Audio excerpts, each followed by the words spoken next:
Hello, everyone, and welcome back to the ASL. It's finally time to find out who our other finalists will be. Will we be getting a PVZ finals, or will we be getting a PvP? It's all come down to this. Soma versus Bisu today. Really a match between the old guard and the new blood. Soma, who has come up in this new age of Brood War. Bisu, who was so strong in the Kespa era, but hasn't found that success. He's made a resurgence. Will he be able to block Soma from making his way to the finals? Neither of these players have been in that final spot yet. Neither player has that star on their chest. And they're both gunning for that final spot to go up against Snow in the finals and make history here tonight. Yeah, I mean, it's been a long time coming for Bisu to be potentially getting a championship title. We're talking all the way back in like 2007, 2008 was when he was getting first places. In terms of modern era ASL, it hasn't really been a thing. He's had a couple of third place finishes type deal, and that's about it. So it'd be kind of cool if somehow Bisu goes all the way and gets a gold star on his chest. Me personally, I think it would be better for a viewing experience if we had a PVZ final. So on a personal level, I'm going to be rooting for Soma just because of that, because I really want to see Snow go up against Soma in that finals match. But that's just my own personal view. I apologize, guys. Soma did actually get a second place match. That was an ASL 10 versus Queen. That one time that we had a ZVZ. But still, no ASL title so far. And Right. this guy, he absolutely has been growing like a weed, Xun. I mean, I have to admit, I was a little bit skeptical when he came back from the military. I thought, like, you know, he's had years off of competitive StarCraft Brood War. He's practicing on his own. Yes, he's playing a lot of ladder, but he's also focusing on his service to the military. So I thought that he would be a little rusty, but he's shown that he's not only as good as he was before he went to the military, but maybe even better. Yeah, you caught a little bit of flack from the commenters making fun of you for not quite ranking Soma as highly on that tier list that you did before the ASL. And usually you're on the money with a lot of your assessments, but I have to say that was a bit of an unhinged take to not think of him as one of these like S tier players. He is just that good and had a bit of a desk job as well, so was able to play a lot and practice during that hiatus as well. You can see more people kind of thinking this is going to be a Bisu victory here ever so slightly. These are the pro gamer predictions and what they think the actual results were. So you can see 7 of these pro gamers are expecting a Bisu victory and 5 of them expecting a Soma here. So a slight bias towards Bisu there from the pros, but look at that audience score. Like, people at home actually disagree. They think Soma's at edge of a favorite here going up against Bisu. Yeah, he's been showing some really, really strong gameplay. Kind of surprisingly strong, like I said, after coming back from the military, but being hidden away and not practicing, not showing off in tournament your style, and just kind of keeping that under wraps might actually have helped him out here in the ASL. It might have given him a little bit of an edge, honestly, right? Going into this season. Wild card player for sure. From the beginning was definitely a wild card. He's here in the semifinals now, but can he take down Bisu, who's just such a godlike PVZ player? I really feel like both the Protosses that have made their way into the semifinals, both Snow and Bisu, got very lucky with their matchups, right? Snow got his absolute best matchup for the semifinals there, that PVT, and now Bisu's got PVZ here for his semifinals. So we're kind of lined up for a PvP finals, and although a lot of you guys are not going to be happy with the PvP finals, I think that the guarantee of having a Protoss Victor after so long Yes. not having one, it's kind of an exciting prospect. Oh, it's definitely an exciting prospect. It's been a long time coming. We're just seeing Soma hushing the audience not to reveal his power level as he sneaks on upstage, ready to hopefully upstage Bisu in this 1v1 quarterfinal match. But Soma and Bisu actually have a little bit of a history and are actually extremely even in their win rates against one another in tournaments. Saying the last time they faced off was in the ASL in season 13, where they actually played against each other twice. Soma 2-0'd Bisu in the round of 16, but then Bisu got revenge and 3-2'd Soma in that third place match. Soma, in terms of this season of ASL, Soma beat down Sark and then Mini to break out of his round of 24 group 2-0 with ease, and then went on to win out over Lava and then Light to get through his round of 16 group 2-0 yet again in pretty convincing fashion. Most recently, he went 4-2 against Best in that quarterfinals to be here today, so has come back to the StarCraft scene in force after his long break, which is impressive. However, not too surprising to me, at least, since I've always felt he was a very strong player and capable of being a regular in this stage of the tournament. Bisu himself took out Speed and then TY Baby in his round of 24 group, going through 2-0 with ease, and then got to showcase his PvZ expertise by pushing past Queen and BTS in the round of 16. Bisu had a very convincing 4-1 victory over Lava in that quarterfinals match to be here today against Soma, and has definitely redeemed himself for his crazy chokes and blunders in that previous season of ASL that we saw, like forgetting Storm of all things. This should be shaping up to be a really fun and exciting series between these two title contenders.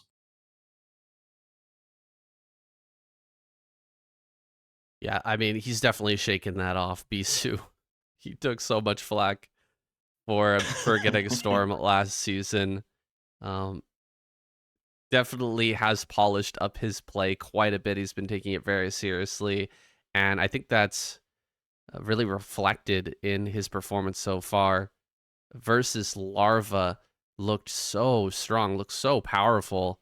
I expect that Soma is not going to play a similar game as to what Larva did, right? Larva trying to play a much more conservative Zerg style, a much more macro-oriented Zerg style, had a bit of a clash of styles going up against Bisu, who was hyper-aggressive. Soma going to be able to step up and meet Bisu on his level, though. Stand toe-to-toe with him in this aggressive early game and mid-game, hitting those timings and putting the pressure on Bisu. We'll see how he fares. And honestly, like Soma's speciality has kind of ZVP in history as well. So I'm expecting a strong showing from him today, but Bisu does look like a totally different beast than he did in that previous season of ASL. He's really put in the effort. I think he was understandably a bit shaken by the backlash that he got, because I think he was a little bit brazen and a bit complacent, let's say, in that last season, and maybe thought he could kind of coast by and freestyle a little bit and not put in as much practice time. And that really cost him, because, I mean, he's one of these beloved players. He's got probably one of the strongest fan bases out of all of these guys. And there's plenty of parasocial people in his stream that absolutely go nuts about this guy. It just is what it is. And yeah, when you have that kind of performance, it can really hurt your image and how people see you. So this time around, he's putting a lot of effort to shake off any doubt about his expertise and special place in this scene. It would be amazing to see Bisu go all the way through. For all the fans that have been cheering for this guy for over 10 years. He has been such a staple in the community and just hasn't had the comeback in the ASL era like a lot of these other players have. Same thing kind of goes for Jaedong, right? Jaedong is such a force in Kespa. Hasn't really had that success in ASL, but he is on the rise as well. Just Bisu has been a little bit more solid throughout the years. He's still been a factor in the ASL. He just hasn't been that top spot.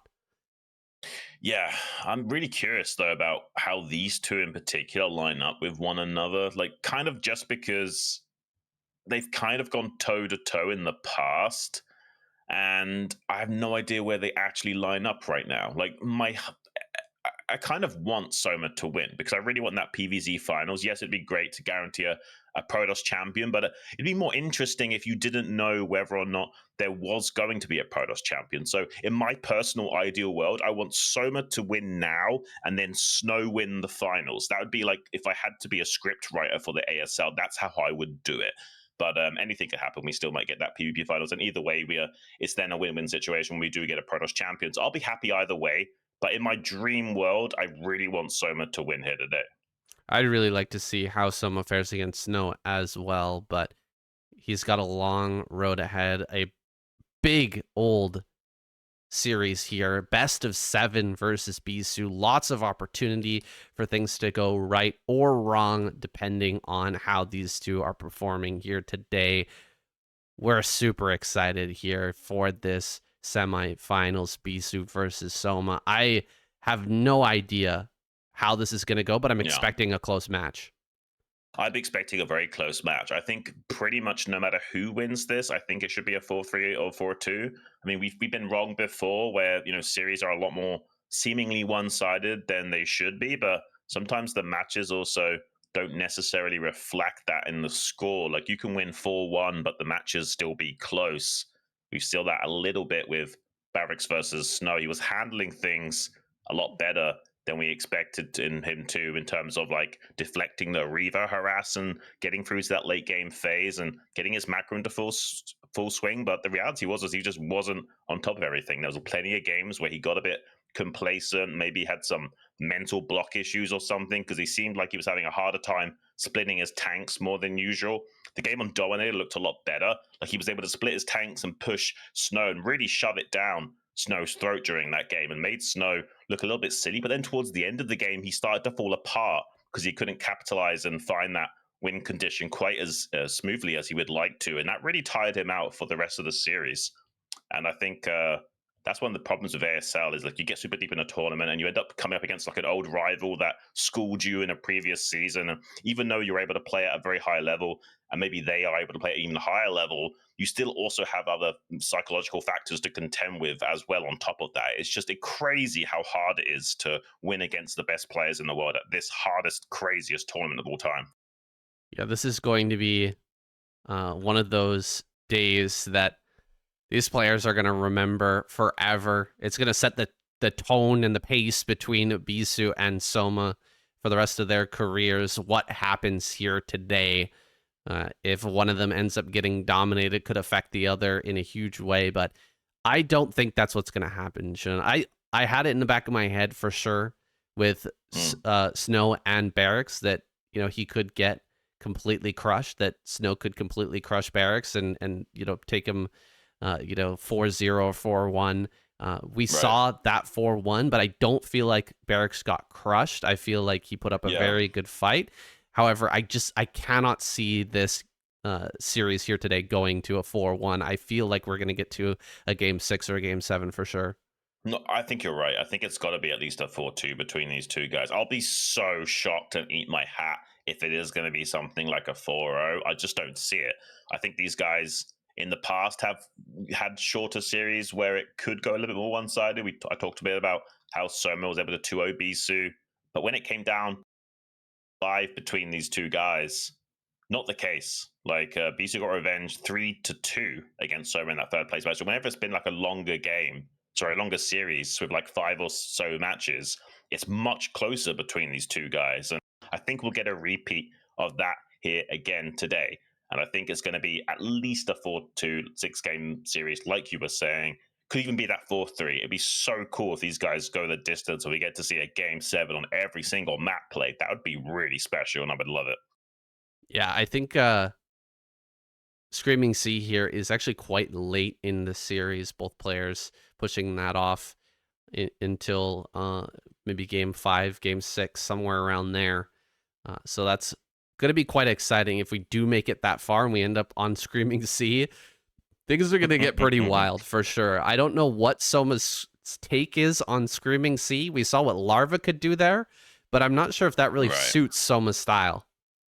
Yeah, effort as well. He did really good on Screaming Sea, actually against Bisu. Sorry, against Snow, and yeah, but the rest of the series didn't look so good for him. So maybe Screaming Sea a little bit Zerg favored as long as you can abuse your style on it. But like you say, Soma, different kind of gamer, might not be able to get quite as easily won over on Bisu of all people. And Bisu has the luxury now of looking back at those games and studying the map a little bit more, how it can be approached by Zerg and how he could then best counteract or set out his game plan to stop that in its tracks as well. So this is going to be really curious how these two gamers want to approach one another, especially stylistically. You can see a little bit of their win records right now, not necessarily reflective of their skill. BC was slumping a little bit, so his PVZ hasn't been at a high win rate. Soma, though, he had a slightly shorter stint. You can see with half the games played, had a much higher win rate at 65%. I did try and tell you guys this guy's got a monstrous win rate against Protoss in the past, and you can see it reflected here. Yeah, he's got a good number of games played as well. He's just been a real standard or a real fixture in the ASL for quite some time. But we've always expected that he could make an ASL finals. We've always felt like he could go the entire distance. Is today that day? Is this his season to get into that finals and perhaps take an ASL title? It's been a long time coming, and after all that time away in the military, it would be so impressive to just show up, come back, and suddenly grab himself a title. Yeah, you can see some of their previous match history here. Season 9, Soma winning out 3-2. And then, like I said, in Season 13, that 2-0 to revenge match of Bisu, then reversing that 3-2 in the third place. Both of these guys have been here in the semifinals quite a few times, 3 or 4 times apiece. Kind of crazy how many times these guys actually have been here. And yeah, both of them are looking to prove themselves, get that gold star finally on their chest. And how crazy would it be to see such an OG old guard gamer of Bisu somehow getting a gold star at this stage of the StarCraft scene? Would be kind of nutty. I think a lot of more people are looking at Snow to being the Protoss champion this time around, but Bisu could upset that. Although I do think Snow has far superior PvP to Bisu. So if it does go to that finals, I would definitely be putting my money on Snow still. Yeah, his PvP is pretty ridiculous, and Bisu, although he is an old legend, I don't think he can beat Snow in the finals. It's just it's so crazy how powerful Snow is right now. He really does feel like the best Protoss player in the world, maybe even the best player in the world currently. Just after watching him beat down effort, it was really eye-opening, honestly, and taking down Barracks as well, the last Terran player in the world, in the manner that he did yesterday. I mean, we're in Snow's world right now, and one of these two players is going to meet him in the finals. It's a little bit daunting, I'm sure. I just hope this series does go the distance, because as you can see, all of the newer maps, Litmus, Knockout, Screaming Sea, they're all in the final 3 games. So if this is a 4-0, we just won't see them. So well, no matter what happens, let's hope for that game number 6 at the bare minimum, so we can see maps like Screaming Sea, because I am so curious what these guys have got prepared for that map now that we've seen so many interesting games from everyone else as well. A lot of secret build orders have already been revealed and tactics have been shown. So now it's going to be even more of a crazy metagame fest. Yeah, we'll see, guys. If Soma wants to try and open with early pools, try to punish early on here to throw Bisu off and prevent him from risking the Nexus first play, or these kind of greedier styles that Protoss can go for, that rely on a bit of greed from the Zerg as well to pay off. We saw in that Snow versus Effort series, Snow just get away with a lot of early greed, and he played the right build for the right map in the right situation, and Effort was never able to punish, and it really put him behind. Let's see if Soma wants to put on that early aggression and prevent that from happening. Yeah, that's one of the trends we've seen a lot in these ZVP marathon runs when you've got these longer series is you kind of have to set the tone and not let Protoss be so brazen with their 12 Nexus and what have you. And I'm curious to see, is Soma going to be pulling out something like a quick 9-pull even on maps like Radion? And Bisu's pick is Radion, and he might even be looking to do a Nexus first here. We're about to find out though, guys, the ASL Season 20 quarterfinals match between Soma and Bisu. It's match number 1. It's Radion. Let's get it on.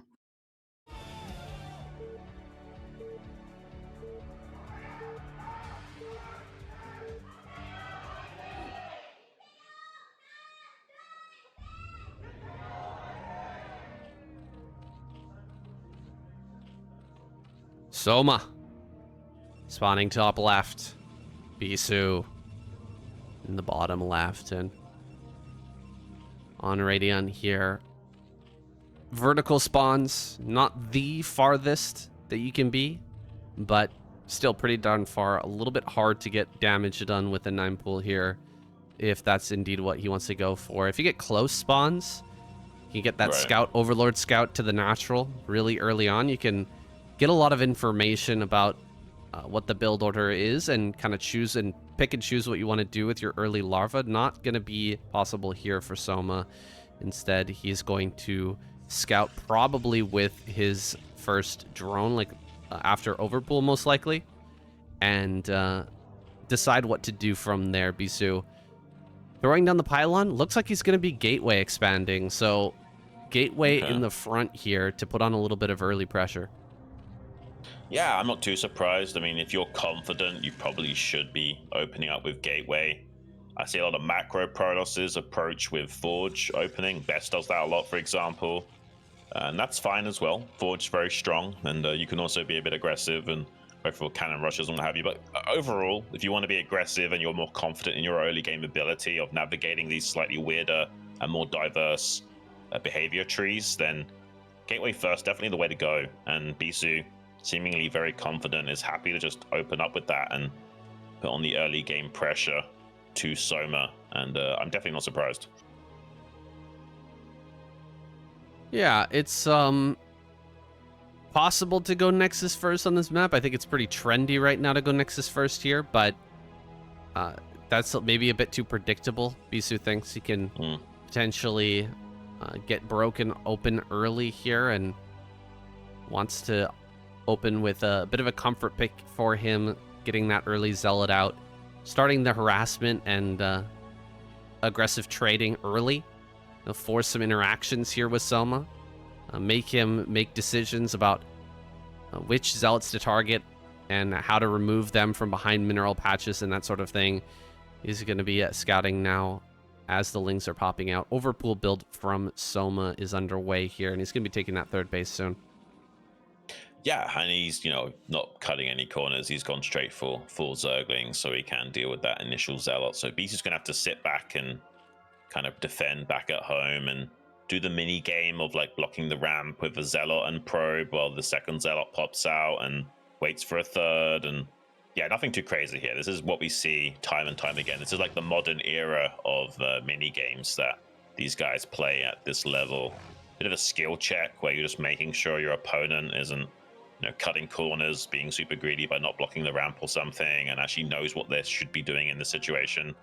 Sometimes you can get a surround on the Zealot, but with 4 Lings, it's pretty much impossible. You can sometimes get some damage onto that, but the third Zealot will pop out, and that will spell an end to any kind of early pressure here. Yeah, it can be kind of hard to block the ramp with a Zealot and Probe on this map because it is space tile set. It's a little bit large, so sometimes Protoss are forced to kind of pull 2 probes. He might go for the probe here, actually. He might. It's a pretty good position from Bisu. He looks at it, decides that he's probably only going to get 1 Ling on that probe, and so he's just going to back off for now, threatening the counterattack, but not really committing to it here. Just trying to hold back those Zealots for a little bit, buy himself some time to get a few more Lings out on the field. I always just find it fascinating, all like the little tiny optimizations we've seen over the years. Like players have gotten really good at like how they position the probe in conjunction with that Zealot to like guarantee only 1 Zergling being able to hit that probe at a time. And just those little tiny things make such a big difference at the highest levels of play.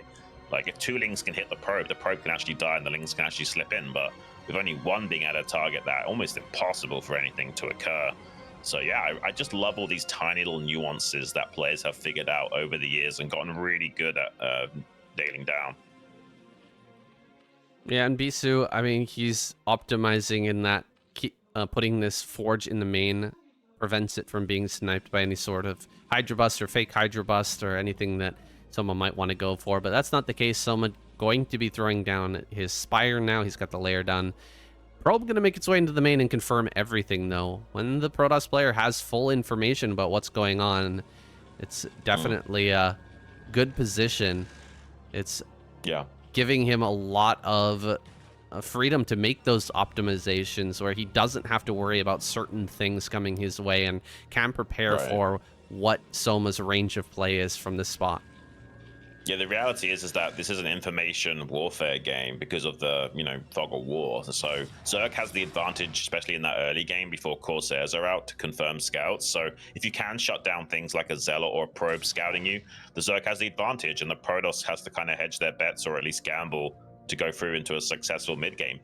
Also, on average, Protoss do better in the mid game, especially with Psionic Storm coming online. They have a higher win rate in that mid game, and Zerg then have the advantage in the late game with Cracklings and Plague and what have you.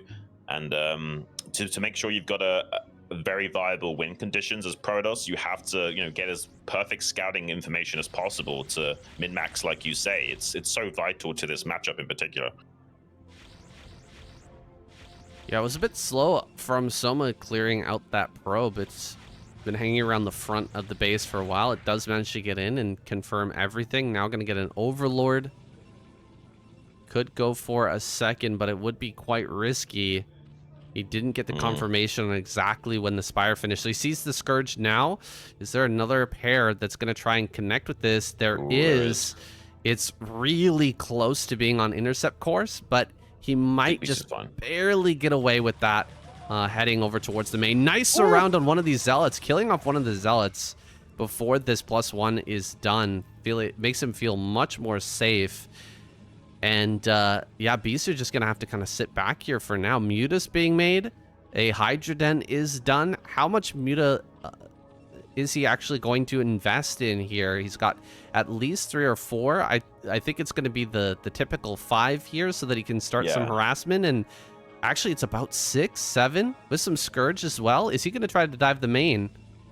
Well, he could, I guess, but it's a little bit surprising. He hasn't got a 3rd gas, so he doesn't want to fully commit to this and go like 10 Muta plus, but he wants to find a way of diving in. As 4 Corsairs with 1 single cannon. Beautiful splitting on those Scourge, though, taking down all but 1 Corsairs. Now he's going to finish that off very quickly as well. Soma in a very commanding position, has Scourge hovering over the Stargate as well. Bisu is in a lot of trouble. He doesn't quite catch the Corsair perfectly as it pops out, but does connect with 1 Scourge, so we'll be able to do some move shot micro to finish that off, and he is now in full evacuation mode, going back to the safety of his natural expansion. There's not even a cannon defending that mineral line in the natural either. Bisu needs major compensation with this Zealot run by. Pretty good block from Soma, and with that Sunken helping out as well. This attack probably will not do enough damage. I'm shocked that Bisu just let those Corsairs die. Didn't try to pull back, bring in some reinforcements and keep that Corsair count high. Now he's losing all of his Zealots as well. 2 Dragoons make their way into the main base and might be able to drive this way. No, these Mutas are a little bit too healthy.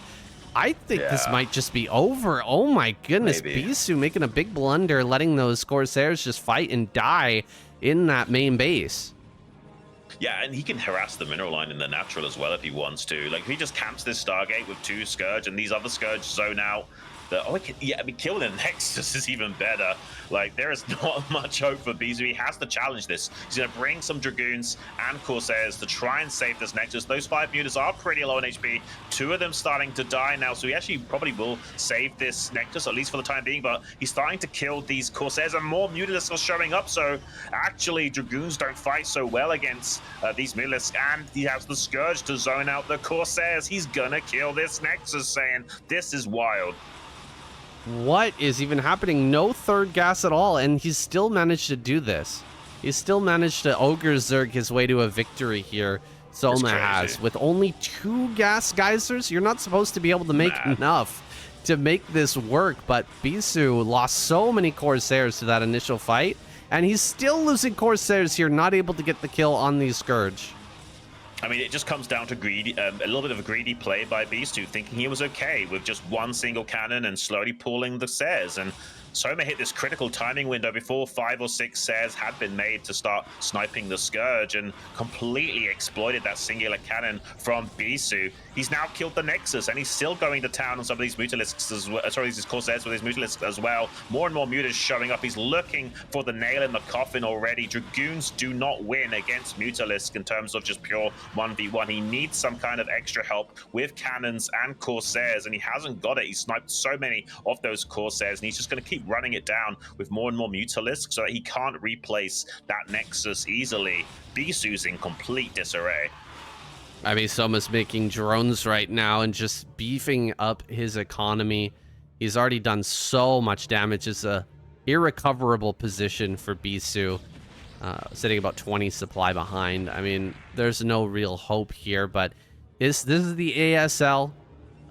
This is game 1 of the best of 7. I guess he's going to try and play this game out a little bit longer. I don't see any way that Bisu can bring this back, not with so many mutas being sent. Yeah, it doesn't seem like it, right? And the micro of Soma is actually pretty nutty as well, softening up that cannon to boot. I mean, there is technically enough Corsairs and Dragoons to keep the Mutalisks back temporarily, but Soma can micro out some more of those as well. He's going to make a couple of Scourge here and there to come in and challenge this by zoning out the Corsairs yet again. 1 cannon's not going to be enough. He needs at least 2. I'm surprised he's not making a 2nd cannon already, because there's no way he's going to hold on to this main base of just 1 single cannon, Saiyan. He built the cannon in the wrong spot. He misplaced the cannon. Oh my gosh. The game is already over. It's already over, but this is oh my goodness. Oh man. What can you even say about this, Saiyan? This is just wild. Like, Soma is absolutely outplaying Bisu in game number 1. We kind of expected Soma to maybe come out on top in this series, but we thought it'd be much more of a back and forth slog between the two. At this point, if the games keep looking like this, we could see a crazy 4-1 or something from Soma. Bisu really has to dig deep psychologically and not let this get to him. I mean, what is he doing right now? This is not how you want to start the series. No. When you lose the Nexus, just tap out and think about the next game. What are we still doing? Bisu flying around with Corsairs right now. Well, to be fair, this is a best of 7, and he can wear down his opponent a little bit as well and make Soma work for it and what have you, but it is what it is. He should be tapping out. You're absolutely right. Like, there's not really any chance of coming back in this game unless Soma was not macroing well back at home or something and had hardly any drones still. But this was not an all-in play from Soma. This was like not even a semi-all-in play, to be fair to you. Like, it had to do some damage, but not that much. Like, it's kind of crazy. And by the way, that Stargate survived with like 2 hits to go. So if like 2 more Mutalisk Glaives hits that, it would have died. Yeah, guys in the chat might be correct. Maybe Bisu just thinking about the next game, giving himself some more time to prep. There is going to be a commercial break after this, so, I mean, he's going to have time for sure. There it is, GG. He sees the army coming. Ah, dude. This is... Please, Bisu, no. Don't choke. Do not choke right now. That was a killer, man. I mean, you got to respect this guy. I mean, just look at that face. That's like the eyes of a psychopath across from you on the other side of the stage. You do not want to mess around against this guy. Yeah. That's not supposed to happen, guys. You're not supposed to be able to just ogre Zerg the main with only 2 gas worth of production. That was not a lot of Scourge. He had something like 8 Scourge, 6 Scourge, and got perfect hits. Like, we're going to get a replay here. We're going to get a replay of how this went down. Every Scourge connected perfectly. Look at this. Yeah, it was beautiful. It was beautiful. He perfectly split all 3 pairs. There was 4 Corsairs, only 1 remained. Just watch this. It's absolutely stellar stuff from Soma. It's like he's practiced it 1,000 times. Look at how clean that was. It's so hard to do that. Like, sometimes you'll have them all hotkeyed onto like say 4, and then you'll have 4 of them on 3 and 2 of them on 2. So you can go like 4 click, 2, 3 click, 2 click to quickly split them like that. I'm pretty curious if that's how he did it to get them all to split so quickly rather than manually selecting them. That's how I've done it in the past, and seriously well executed from Soma to just start snowballing that advantage over and over again and running it down with only 2 gases as well. That's kind of insane. That's just a pressure play. That's not to kill Bisu. That's just to put the pressure on, and it won. Yeah, you're not supposed to lose every Corsair to a play like that. But guys, we're heading to a commercial break. We'll be right back in a couple of minutes. Grab yourself a drink, and we'll be into game number 2 before you know it.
All right, guys, we are back. Game number 2 is about to begin.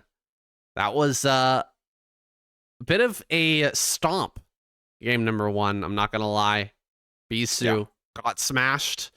He was definitely processing the loss for quite some time afterwards as well. Like, he couldn't even believe it. He couldn't believe that he could make such a big mistake, that he could get overwhelmed by that kind of pressure play from Soma. Soma was not all in by any means on that attack. And he got completely bowled over, so he's got to be rethinking things a lot right now. I mean, Bisu looks very sheepish in the booth right now. I don't know if that's him realizing how much trouble he's about to be in, or if he's just trying to think things through of what he needs to adjust going forward. I hope it's more of the latter, but he looked, in terms of just body language alone, he looked a little bit deflated after that game number 1. Like, oh, geez, what kind of situation am I about to find myself in? Like, I could just get absolutely annihilated by this guy. Yeah, I hope he's not thinking about the memes that are going to be made about placing a cannon in front of his Nexus, you know? Like, these are these are eventualities. These happen. Right. But you got to put these type of things out of your head and just look to this next game to be more cautious or be more respectful of Soma's all-in potential or his just attack potential with those mutas. He's incredibly good with his Scourge and Mutalist control, and it has to be respected. Right, and that was Bisu's map pick in game number 1, so it hasn't gone according to plan, but has happened that players win on the other players' map picks back and forth as well, so Bisu probably really wants to take a victory here on Dominator, but it is a bit of a Zerg-favored map, so he's going to have to figure something out. I wonder what he's got planned. Center gates has been a thing, especially with the doodads kind of blocking that pylon. I'm curious, what is Bisu going to go for? Does he have some big kahunas, and will he be aggressive? We're about to find out, guys. It's game number 2 in the ASL Season 20 quarterfinals match between Soma and Bisu. The map, it's Dominator. Let's get this going.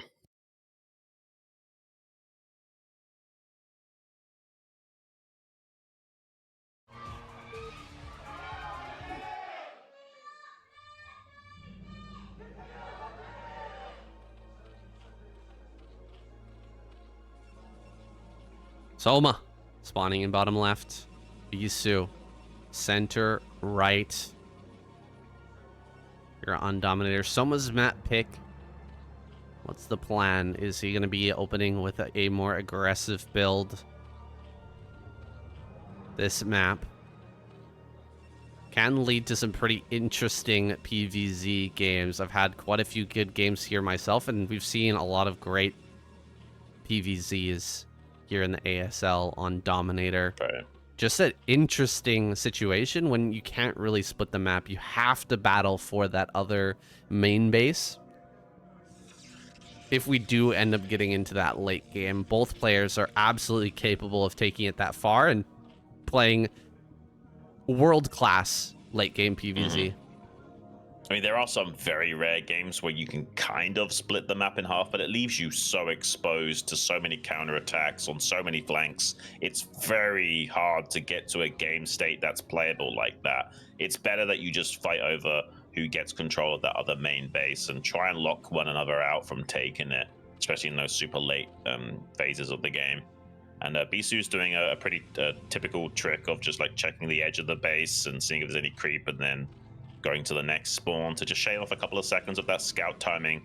Needs to figure out, is he against a 9 pool or not in this early situation, because it's very common that Zergs will start to throw out those earlier pools so that you can't get away with something like a 12 Nexus. Seems like it's going to be a bit of a 12.5 forge here from Bisu, just to be as super safe as possible since he didn't scout first. Maybe he would have considered Nexus first had he had scouted Soma initially and saw that it wasn't an early pull, but in this situation, kind of has to just throw down the forge.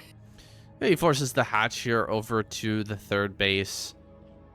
Throwing down the pylon, not really necessary at this point, but he goes ahead and does it anyway, preventing Soma from getting that third hatch down at the natural. And oh, I guess he does cancel it here.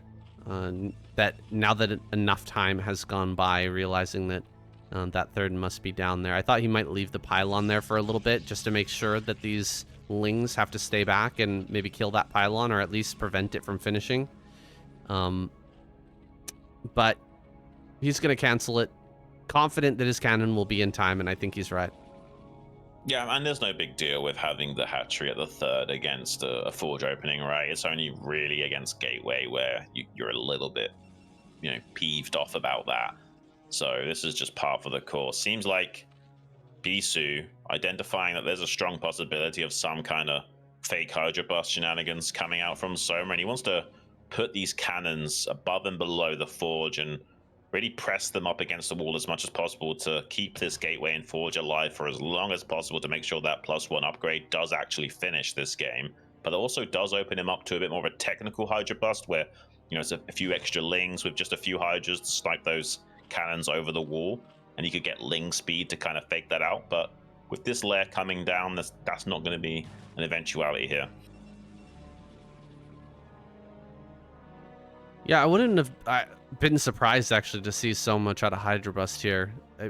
You've already put the pressure onto Bisu quite a bit by winning that game number 1 in such a fashion.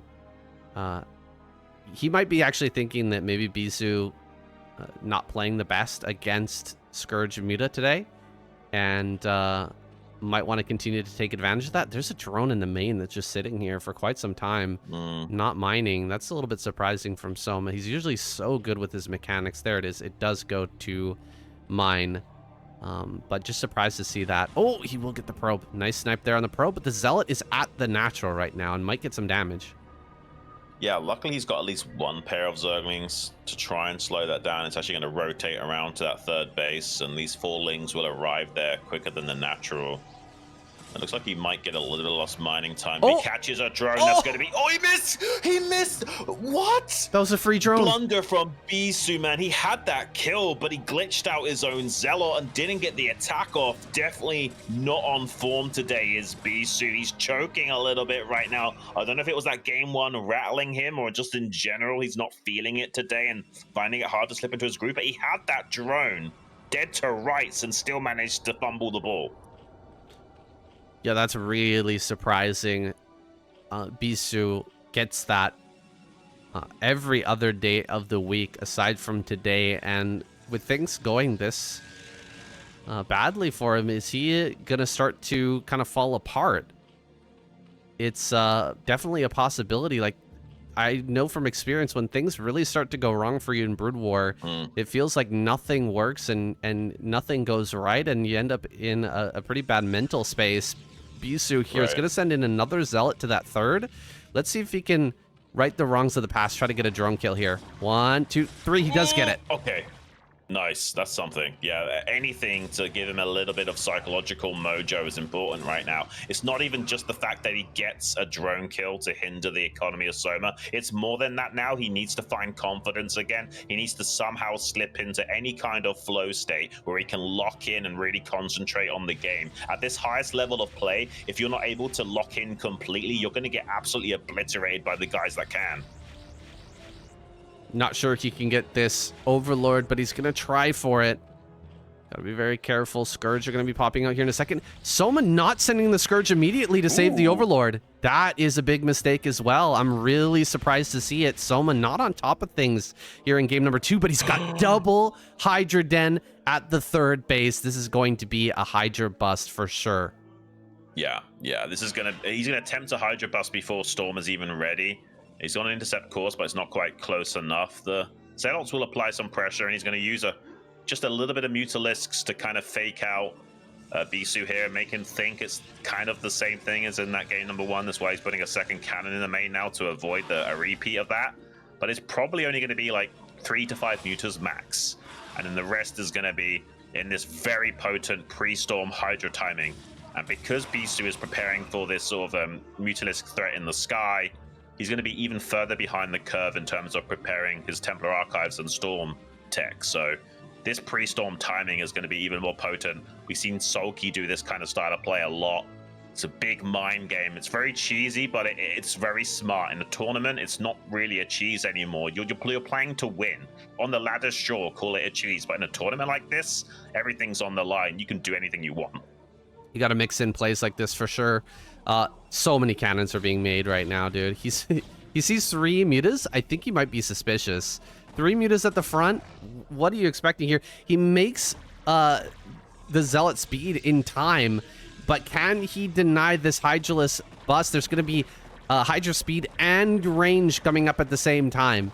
This is what the rush is designed for. The double Hydra Den is so potent at breaking open a position like this. Can he actually fight these Zealots? Zealots just come off the line and start fighting right off the bat. He wants to buy a little bit more time for these cannons to warp in. Has he bought enough time here? He's killed a lot of these Hydras, honestly, and done a pretty good job microing against these Scourge. He does lose 1 Corsair, but I think these cannons are going to finish. This is a really tight hold for Bisu, but more and more Hydras are coming. I'm surprised he hasn't built more cannons already. He starts a 4th and a 5th. Excuse me, a 5th and possibly a 6th. Does he have enough, though?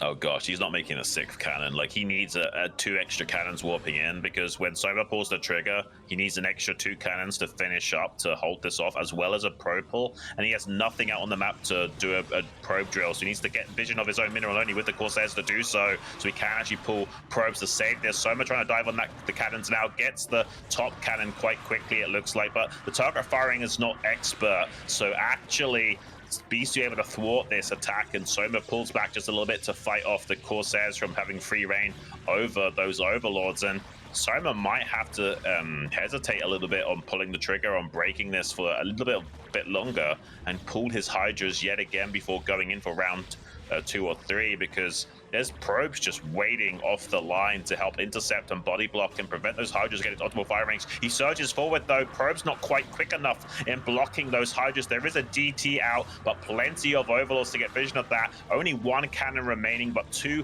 about to finish warping in now. The DT goes down. Probes are starting to fall as well. He's held temporarily, but Soma can still break this.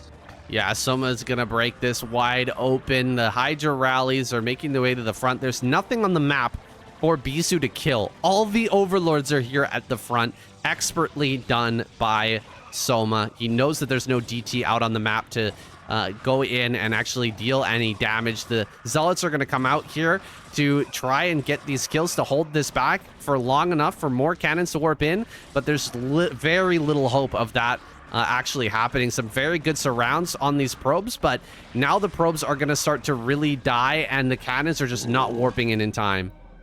I mean, even if he does hold this, he's killed so many probes at this point that a comeback is still very hard for Bisu no matter what happens. Like, this is either a straight up loss from dying to these Hydras, or he's gonna have the most arduous task of coming back in this game later on as well. Soma can either just kill probes and, you know, contain and call it a day and make Bisu play a very long struggle of a game to make this work. He doesn't have to technically kill Bisu here anymore, but he isn't making drones back at home, so it seems like he does want to go for the ram it down option and just try and end the game now. He's got a very high win chance, but it's not quite 100%. There is a world in which Soma blunders this ever so slightly and Bisu can come back, but he has lost a lot of probes, so he's kind of hoping that Soma blunders a bust now and loses all of his Hydras, doesn't kill any more probes, and doesn't make any drones back at home. He's made a couple of drones at his third base now, so he's kind of semi-transitioning.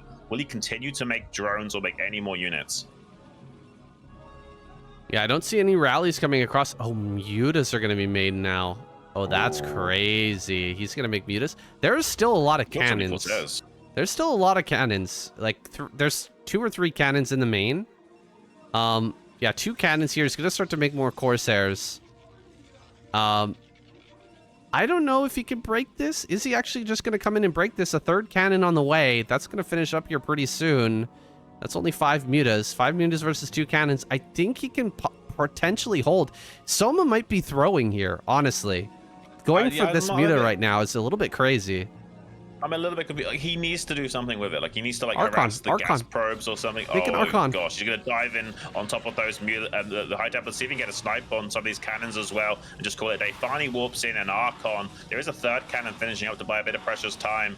I'm not sure if he's got Storm. He has got Storm, does get one kind of good connection on those mutas, but there's still plenty of muta free reign. The Sim City is terrible for this Archon to do its job, though. Soma can just run rings around this Archon with these 4 gateways in a line like this, so I'm not sure the Archon's... Oh, it does manage to get a massive Sonic Shockwave hit off that pack of mutas, and they're so low on HP. Allowing the Archon to hit them even just once is a bit of a disaster for Soma. He cannot continue the pressure as easily now.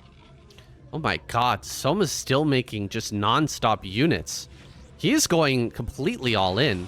Like, if Bisu just survives here, he is going to win this game. There's like no economy behind this. And we've got an Archon in the main. I'm so surprised that Bisu didn't make an Archon immediately when he saw the number of mutas coming across the map. But he wanted to be a little greedy to keep these High Templars alive to cast that Storm and hopefully get a really amazing Storm here. Now he's lost even more probes, and he's only got one Archon, just a couple of Corsairs. There's a ton of Hydras coming out here, but there's so few drones. I'm really not sure how this is going to go, but I'm really surprised as well that Soma didn't try to macro out of this spot.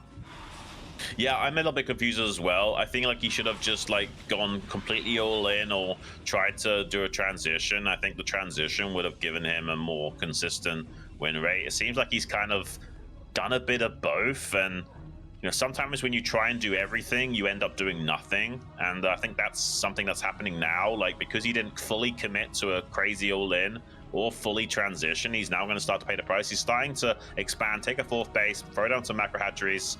He certainly can still win this game, and the supplies do reflect that as well. But I mean, he's given a window back into this game for Bisu now. Like, because he's kind of recommitted into going for air units and didn't do critical damage while not droning, he's now in a bit of a precarious situation. If he just sit back and macroed like crazy, he would have been in a great spot. Now Bisu has a chance of turning us around.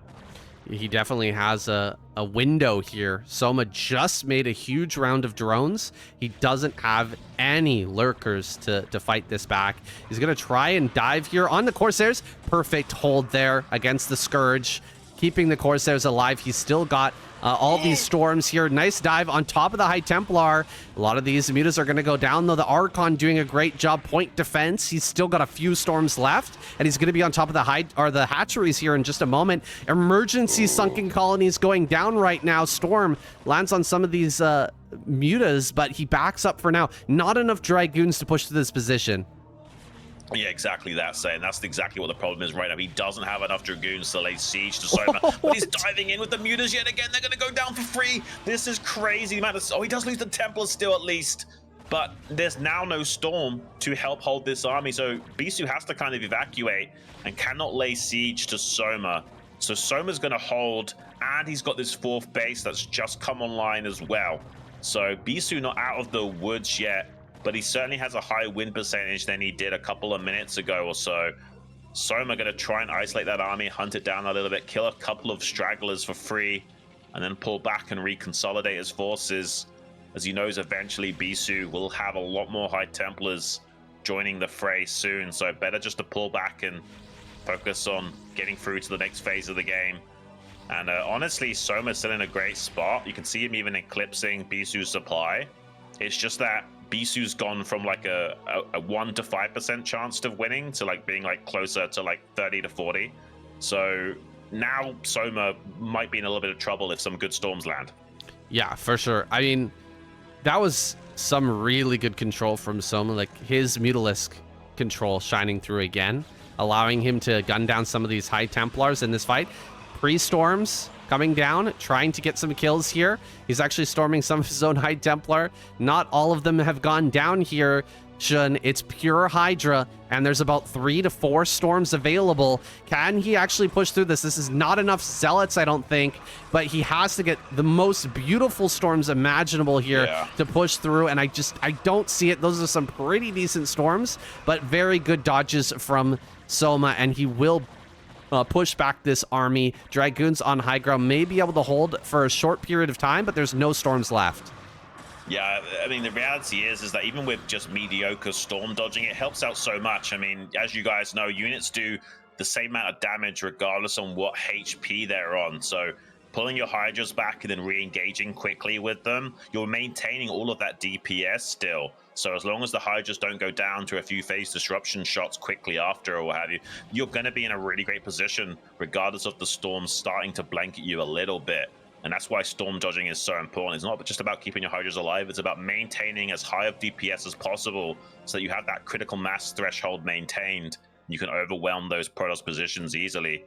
And I think Bisu's still in a lot of trouble in this game, despite having a bit of a comeback chance. Yeah, absolutely. This game is going to be slowly closed out by Soma, I believe. He's got the 4th base, huge factor right now. It was just that one moment that was a little bit scary when the 2-base push came out and almost broke that front.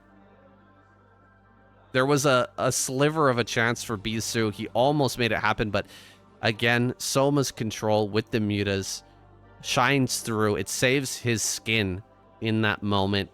The ability to just get in there and get those few High Templar snipes made all the difference in the world. He's almost going to lose this High Templar as well. Nice snipe there with the Hydras coming forward and just getting rid of one more High Templar. It just makes it impossible for Bisu to push through.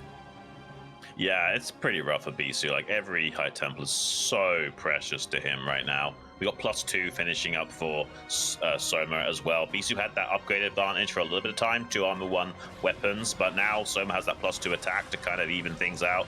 Willis swinging around the back as well, going to be taking out a High Templar or 2 in quick succession. Bisu getting some good surface area on the Hydras, going to be eliminating quite a few of them for free, and Soma will have a hard time defending in this very choked up position against storms. A lot of these Hydras can fall. There's not much room to dodge around, but he does snipe another High Templar. Only 2 remaining. Can Bisu find some critical damage with all these Hydras all bunched up in this 4th base location? He still has plenty of Hydras, an Archon or 2, as well as some Dragoons in support. He might actually kill this 4th base, saying, what are we watching? Well, there are so many Hydra rallies coming up, and there's no High Templar left. So the chances of him staying in this base are pretty low. Can he actually just get the quick snipe on the hatchery and get out of here? I think that's his best bet. Some Zealots are coming across the map. He's going to try and target that down now. Let's see if he can get it. It looks like he will. Wow. Bisu breaking the 4th. Yeah. Absolutely stellar play from Bisu to find that tiny chance of coming back again. Need to be careful not to lose these Templars for free. Takes down one of those, does Soma. Mutalisk sharking around, finds some more straggling Templars as well, forces a morph into an Archon, does manage to kill some mutas there. Probably one of the best case scenarios for Bisu, getting those 2 High Templars caught like that. Well done him, but still fighting back. Soma strong, beautiful blankets of storm, pushing the Hydras way back, but there is still some Sunkens in this backline to work with. I'm not sure it's going to be enough, though. It looks like Bisu, with enough Dragoons in reserve, could run it down right now. Laying siege to Soma will start to break through that wall defense. Soma starting to fall apart in this game. This is one of the most insane comebacks we've seen in a long time that wasn't involving best, saying, what are we even watching right now? Soma should have won this game and is currently dying. Oh my goodness. Bisu on top of the production now, killing it all off. This is like a 10% chance win that Bisu's managed to accomplish here. He's brought it back from the very precipice of defeat, finding the way to win there by attacking that 4th base. I think that Soma's going to be looking back at this replay for quite some time, wondering what went wrong and how he could have made such a blunder. Can you imagine the emotional roller coaster that Bisu is going through right now? He looked so sheepish after that game number 1, but maybe that champion spirit from times old was ringing true inside. He did some soul searching while delaying that game for as long as possible before finally GGing out, trying to reestablish belief in himself. And honestly, winning a game like this gives you such a mojo boost for the rest of this series. I mean, if you can win a scenario like this, you're going to feel like you can win anything, right? Like, this is a great situation for Bisu to re-establish the tempo in this series. Bisu is not mining, guys. He is not mining at all. He's got his probes waiting at the Nexus that's about to finish up here, and he's hoping that he can get this base, this mineral-only base online as soon as possible to really get some income going. Soma on the other hand, praying for a comeback. He's got, what, like 8 mutas here in a dream, hoping that he can, on one base, survive and potentially win this game. But I don't see it happening. Again, though, this is... It's crazy. I didn't see Bisu winning this game, but now I do not see Soma making that comeback. Right. Yeah, in poker terminology, this is a chip in a chair. Like, he's been careful not to storm his own probes, though. He came very close to storming his entire probe line. Like 1 or 2 pixels to the left, and all those probes were dead. Needs to be so careful. Soma, they're picking up a lot of probe kills. Has got 1 mining base of his own. But technically, he should be dead. Like, theoretically speaking, Soma has lost the game, but we've seen crazier things. Like, earlier we were thinking just how bad of a position Bisu was in, and, you know, suddenly he's flipped the script on that. But it's so much harder for Zerg to come back from these situations than Protoss. I think Terran's has the highest chance of being a comeback king because of how resilient they can be defensively. Protoss is the next best, I would say, because of just like how versatile they are, and like they don't have to really be as rigid with their build order choices and unit compositions. They can kind of freestyle a lot more. But Zerg, when they're this far behind, it's so hard to come back from spots like this. Yeah, it's a bit of a numbers game at this point, and there's nothing to help him come back. Something like, you know, a Defiler for Plague, or Lurkers with some Scourge to maybe snipe an Observer, something like that. It's just pure numbers here, and Bisu has the numbers on his side. 25 overall supply. Woo! And he finally taps out. Oh my goodness. What a comeback. The comeback of the season. What a crazy comeback. What a start to a series. I mean, how can you even predict what's going to happen later on between these two? Like, anything's possible. Like, in game number 1, Bisu looked silly, and then he turned like a 10% win rate into a sure thing. Soma, I'm surprised he's not scratching his head. Like, honestly, that's just unbelievable what we just witnessed. Oh, Shuttle in the audience. Oh, man.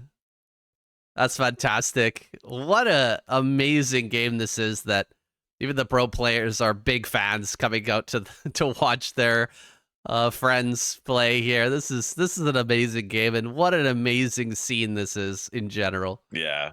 I mean, I'm just happy that we're alive in the time of StarCraft, saying we're not alive in the future when AI is taken over. We're not alive in the past where we're ruled by kings and queens and we're farming in the fields. We're alive today when StarCraft is reigning supreme, the best game ever made, and maybe forever. Because I don't know how the AI slop is going to keep up with making great games like this, saying it's just not going to happen. This is the best RTS of all time, and we get to be here and bring you these games live. It's a real treat, guys, and a dream come true. Thanks for being here with us. This is the moment right here, guys, where Soma nearly won this game and then somehow found a way to throw. He was killing all the probes. He killed so many probes here. He almost broke this base, and somehow Bisu still managed to come back. This moment, what we're capturing on screen right here, look at the difference in workers. Oh my gosh, we're getting it in the replay now. 42-28. Oh, it's unbelievable. If he had a couple of lurkers here, this is unbreakable. Man. It's crazy, right? Like, he's so silly for allowing himself to be pushed back into this spot. And honestly, like, he might have even been better off just sacking the 4th rather than taking the fight in that choke. Like, he knows there's plenty of Storm. He knows there's a massive line of Zealots. So you either don't pull back to fight here or you sack it. You don't try and do both. It's the same problem he had earlier. He didn't choose an all-in. He didn't choose to transition. He tried to do both, failed at both, and now he's done the same here. He's tried to fall back and defend his 4th and wasn't successful in taking the fight or saving it, and paid a massive price.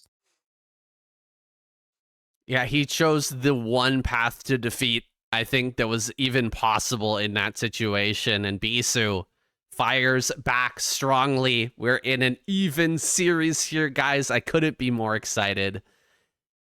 That first game had me worried that we were going to get a bit of a smash, but after this one, right. I cannot see this going anywhere except for into a best of 7 or into a game 7. This is crazy. Right.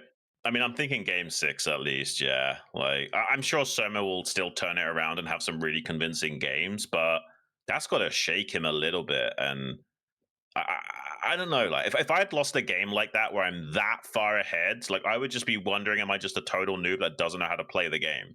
And obviously that's true, but Soma's not a total noob that doesn't know how to play the game. So imagine being as good as Soma is and still flopping in quite that exceptional fashion. That's insane to me. Like, I don't know how he's managed to find that loss in that situation like that. Like, he had so many win conditions available to him, and Bisu still managed to push him into a crazy scenario where there was seemingly nothing Soma could do right. And I don't know how far ahead Soma has to be in the game to close it out, because that looked like Barrack struggling to win against Snow, but still managed to lose no matter what. Like, it's crazy to me how far Soma was ahead in that game. Like, just someone explain to me how he managed to do that. Well, I mean, props to Bisu, right?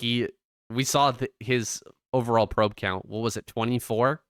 24, 25, yeah. I mean, he just only made units. He lost all those probes, and he said, you know what? A macro game is just not going to work. It's not going to be possible. Let's just only make units here. Let's only make High Templars and Zealots and Dragoons and try to kill. And he found the one path to victory. It's Wow, look at that. so impressive. You see that picture from back in the day where they used to dress them up as like sci-fi action heroes? They had some ridiculous costumes they used to put on, guys. It was nuts. If you haven't ever seen it, I really do recommend you go watch some of the very early days of StarCraft. It was kind of hilarious what they made them wear to play their games, and the makeup was insane. But yeah, a bit of a blast from the past there. I hope that Soma doesn't let this get to him. The same as Bisu didn't let that game 1 get to him. And honestly, the signs of a champion when you can still fight back that strong from that much of a deficit like that and still isolate teeny tiny razor thin win conditions from the depths of hell itself. So major props to Bisu fighting back strong from that crazy spot. Yeah, the fighting spirit is definitely showing through in Bisu here today. It seemed misguided in game number 1, but here in game number 2, he proved that the never give up mentality, it pays off from time to time. You just hang in there and try to look for a potential win possibility. And again, like a 10% chance, 1% chance that he could win that game turned into a sure thing. He made it work. He made it happen. And that's just his mentality here today. Never give up. And he is just going to go for it. I'm super proud of Bisu for winning that game. And I'm really wondering how this series will pan out here, guys. We're going to be going to commercial break soon, but we're going to be getting into the remainder here soon. Whose pick? Soma's pick next? Is that right? Or Bisu's pick? No, it's Bisu's pick next. Okay. The first map Radium was Bisu's pick, and then we had Soma's on Dominator. So it's back to being Bisu's pick yet again. But guys, we're going to go to commercial break, like Saiyan says.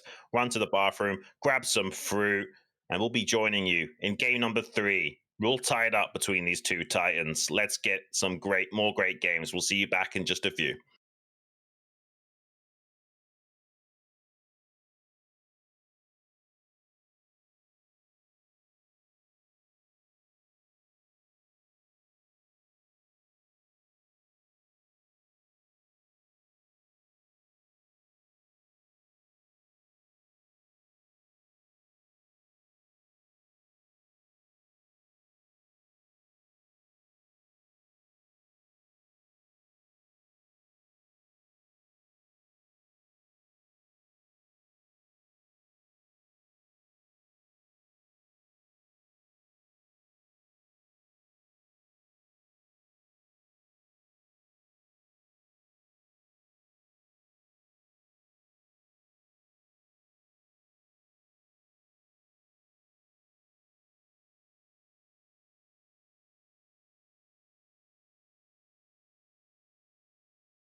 All right, guys, we are back.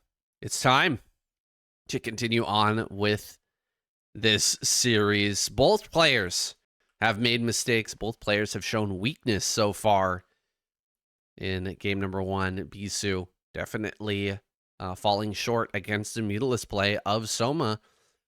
Game number two, Soma making some questionable decisions himself and losing a near sure thing against Bisu. Now, with both players getting those nerves out of the way, definitely you have to suspect some nerves after those two games, right? Shouldn't like on a regular day, sitting at home playing on their computer, playing on ladder or playing show matches versus their friends, there's almost zero chance of those two occurrences we just saw in game number 1 and 2 happening to either player. I feel pretty much.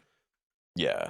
When you're in the comfort of your own home and you're just in your usual flow state, going through the motions, you don't usually have those kinds of issues. But when there's a lot more on the line and things are getting a bit more under your skin than usual, and you're not quite in the same comfort zone as you are when you're back at home, and even when you're playing online tournaments, it can be a little bit nerve-wracking for some guys that are not quite as experienced in the circuit. But if you've played a lot of tournaments and you're in the comfort of your own home, you're pretty much playing on fire no matter what most of the time. So yeah, when you get on stage in these live events, crowd is there, lights are on your face, you're worried about what the fans will say about you. And someone like Bisu, for example, had a bit of an embarrassing last season for getting Storm, and he's worried about being clowned on again for making silly blunders, and it can really, kind of psych you out a bit. So being able to play at 100% of your power level, especially in the first couple of games, can be really daunting. But hopefully they can shake off those nerves, get locked in, and give us some more great games. Yeah, I think that after those first two games, I think both players are going to start performing better. Just my feeling on the matter that after winning and losing, like if Bisu, for instance, had lost that game, I think that he might have gone on a bit of a tilt, but he's definitely recovered here. And Soma, I think, is going to be taking it more seriously. It felt like he kind of slipped into a bit of a holding pattern there in game number 2 after getting such a big advantage. He didn't fully rate Bisu's comeback chances. He was like, there's no way.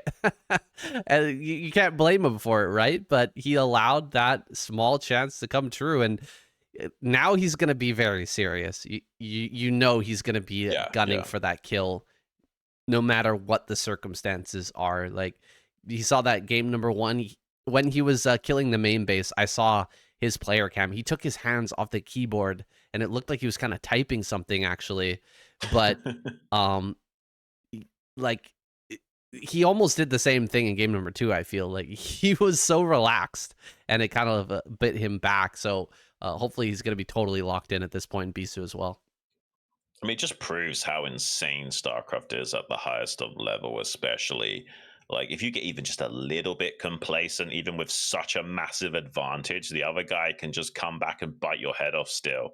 It's just that much of an insane game. I think that's why people prefer Brood War to StarCraft 2, because in games like StarCraft 2 and these other RTSs, it's so much harder to come back. But StarCraft Brood War is just such a hard game that no matter how far ahead you are of your opponent, you cannot afford to get complacent, especially at a competitive level. And we saw that exemplified here today in game number 2 with Bisu just snatching victory from the jaws of defeat like that. Yeah, you cannot let your guard down even for a second. Lock in. The ASL only comes around twice a year, and this is the last chance to make it through into the semifinals before we move to 2026. Bisu here on screen. Got to be brimming with confidence after that last game, even though it was hard, even though he got so close to defeat. Sometimes those games where you make a comeback gives you the most, it's the most feel good you can have, really. Right. And I think sometimes there's something to be said for winning can also be a bit of a curse in StarCraft. Like, when you're so far ahead, it's not always obvious exactly what you should do to go forward. Whereas when you're fighting tooth and nail, you're kind of always playing with a sense of urgency, and it's harder to get complacent. So sometimes you can be a victim of success in StarCraft. Let's see if Soma can turn it all around. ASL Season 20, game number 3 in the quarterfinals match between Soma and Bisu. And the map is Metropolis. Let's get it started.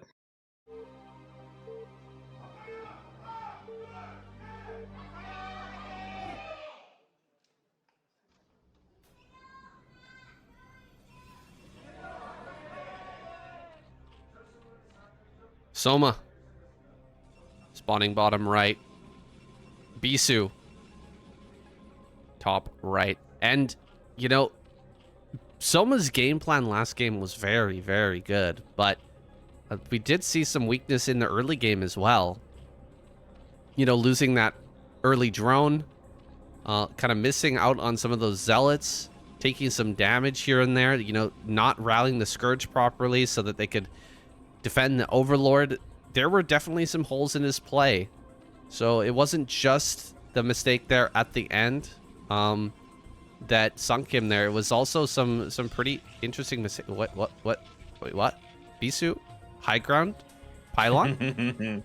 Yeah, it might be a one-base tech play here from him. Sometimes you'll see 2-gate in the main. That's very rare, though, in the modern era. But it seems like Bisu wants to go super old school right off the get-go. Maybe he's thinking, hang on a minute, the way I get one over Soma here is I play something he's probably not even practiced against much going into this. And just because Soma's a good player, he might not perfectly navigate against this. And it's going to be just a pretty normal, orthodox overpull here from Soma. Nothing too crazy, and honestly, this might be really insanely good for Bisu. Like, he's going for 2 gates in the main. This is such a rare build in the modern era. It's such an old school way of playing.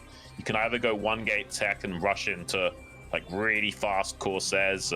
Sometimes you can even get a scout out because the scout can actually kill drones and kill overlords pretty quickly despite being slow. But in this case, it's going to be a very quick 2-gate in the main. This is not that common. Like, even during like the Fighting Spirit era, they were doing 2-gate in the natural to create a wall. And so this is super old.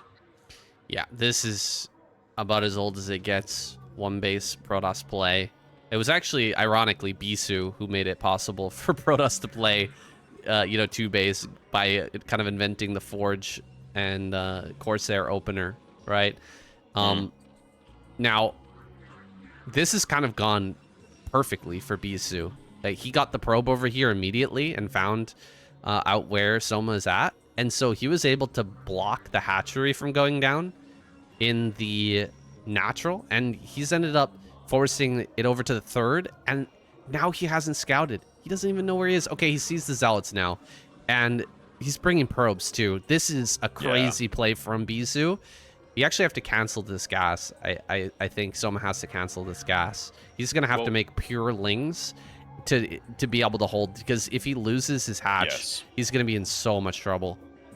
But the usual timing is 3 zealot, 3 probe, and he's got the he canceled the natural plus the this is going to be crazy. Like, I don't know, man. Like, he might just lose because like this hatchery's dead for 3 at the he has to counter.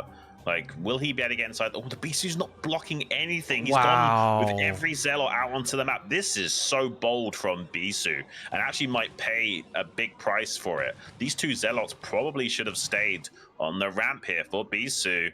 Now he's going to be harassed in his main base, not get so much mining done, or be able to squeeze out too many zealots. And there's a lot more links following up, but with good probe micro, he can still hold in the main with these rallied zealots. But he's bringing those other 2 zealots back to defend now. So he definitely would have rather had kept them on the ramp. So this is kind of crazy. I'm really shocked that he didn't block the ramp there. You generally will block that. Very good control here with the probes. Oh my god, he lost like 1 probe. He's gonna clear out all these lings. He can now get on the ramp now and block, and he's killed the hatchery. It's 1 hatch Zerg. He's building a second one in his main. As long as he doesn't take a bunch of more probe damage, he's gonna get it. He got it. Oh my goodness. This is crazy. Wow. Bisu still has a very good chance of winning this game. Zerg is so bad on one base, guys. It's I so can't bad. even explain to you. Like, it's so terrible. Unless you're rushing the most craziest, cheesiest build and getting lurkers out as quickly as possible, the win chance of this is so low for Zerg. They really do need at least 2 hatcheries worth of production to be able to keep up with the ebb and flow of this early game state. He's not building a hatchery in the main. Hatchery. No, he's not. No, he's not. He's going to try and take this proxy hatchery at the 9 o'clock Saiyan, though, and try and play catch-up that way. But, I mean, honestly, this is definitely Bisu-sided, right? Like, it just is. Yeah. The plan was pretty good from Soma to do that counterattack, but it's not gone the way that he needed it to. And the link speed is done, but I tell you what, Bisu does not care. Like, you're building so many lings off of one hatchery. That's fantastic. Bisu is happy about this, that he cleared that. Mm-hmm. He knows exactly where all your larva has gone. Yeah, yeah. And for a second there, Bisu was moving out with Zealots. That's another big mistake. I'm glad he's pulling these Zealots back to the ramp, because you just can't afford to move out with Zealots versus Ling speed right now. It just doesn't make sense. So I'm glad he's finally pulling back. Does get to the safety of that ramp. With this mineral block here as well, there's almost no hope for Soma getting up onto that ramp, even with the mineral block. What's that? The probe, it almost saw the hatchery here. Is he going to go up on the high ground? Oh my god, he sees it. He sees it. Ho, ho, ho, ho. That's huge. What a scout. What an insane scout. Bisu actually getting such a massive advantage because of that play. He knows exactly what's going on, what the range of play is, and he's going to be having a Corsair here soon. This is so hard for Soma now. It's so difficult. Yeah. The star sense from Bisu to check these spots is insane. He started making a Hydra Den thinking about possibly some kind of tech advantage where he had speed Hydras to micro against these Zealots and also challenge the ramp if Bisu does block with the Zealots again. But he actually cancelled that, and he's going to be making a Spire instead probably. Yeah, there's the Spire. I guess you could have also gone straight into Lurker Tech potentially, but you can kind of maneuver around that as Bisu, so it's not really a sure thing. It's probably safer to go for Spire here in this situation. But yeah, man, like, I feel like as long as Bisu doesn't fumble the ball here, he should be able to navigate this into a pretty convincing win. There's just still obviously room for him to choke. Yeah, there's not a lot of room though. Again, this is like a 9-to-1 situation. 10% chance that Soma can find a way back in this game. Bisu is just in such a dominating spot. Is going to try to maybe run by here, but you can make a full wall of Zealots that just can't be broken as Bisu right now. Oh my gosh, don't let anything run by. Okay, he's got 2 Zealots on the ramp. Well, go ahead. I actually feel like it's not quite 10, it's more like 15, because I feel like there is still a world in which he loses the first Corsair or 2. And then it turns around, and it'll be hard for Bisu to establish air control against all-in muta. Like, he will have 2 gases mining, he will make a lot of mutas and Scourge, so if Bisu is a little bit sloppy with how he navigates with his Corsairs, like, there is a world in which Soma turns this around. So while I agree it's, like, really favorited towards Bisu, I think it's a little bit more than 10%. We'll see here. As another Overlord starts to fall. He tries to run by on the ramp. He gets the Corsair. Big kill there. Definitely a huge kill. Mutas are being made. Cannons are starting back at home. He actually should make multiple cannons in this mineral line, man. Like, you cannot allow this main base to get taken over. Yeah, 2 cannons started. He's got a Dragoon as well. He's got a couple of Corsairs. He hasn't taken his natural here just yet. This is a scary moment for Bisu, who should be able to win this game, but he's at the moment here where maybe could be broken. Going after the probes right now. The cannons will finish. I don't see any Scourge here just yet. More Muta's going to arrive. Army going across the map to kill this Spire. Spire is going to end up getting taken down for Soma. Yeah. Cannot make any more air units. Yeah, there's no way of saving that Spire. Like, you can drone drill all day long. 1 muta is not going to save that anytime soon. It is going to fall, and that will certainly put a dampener on the win percentage of Soma going forward, losing this base like this. He might still be able to go for a Hail Mary all in and try and win, technically, by zoning out the Corsairs with the Scourge and killing those cannons really quickly with a slight power spike of mutas, but it's so hard to do that now, losing the hatchery, gas, and spire like that. There's just not much hope for Soma coming back in this game right now, but I guess anything's possible, but I just don't see it. Yeah, I think that the timing was right when the mutas were arriving. If there were a couple of Scourge coming in, maybe 2 pairs of Scourge coming in, could have sniped possibly the Corsairs and then gone on the cannons. Like, just sack the base over at center left and try to take over the main. There's no nexus, so as soon as you kill the main base, there's nowhere to mine. And so there was a potential there, but maybe he could have won, but now he's kind of flying around limp, not really able to do anything here against Bisu. Yeah, I mean, he's going to try and like micro his way to a good spot and snipe some Corsairs. That's actually pretty good. Kills one Corsair, softens up the other one to be sniped later with these 8 Mutalisks. We'll try and make it harder and harder for Bisu to take this natural, but Bisu's going to creep over to the side with a 3rd cannon, that natural, to gain more zone control of that. He's going to lose a couple of probes in the main to the harassment of Soma, but he will eventually catch up with his Corsair count and be able to start sniping those Scourge as well. So this isn't that untenable for Bisu, but Soma's trading okay thus far. Like, he's keeping himself at roughly the same percentage to win, but it's still such a low percentage now. So I'm a little bit concerned for him because he's going to have to do some crazy maneuvering to come back in this game. I think if Bisu plays well, it's just not possible.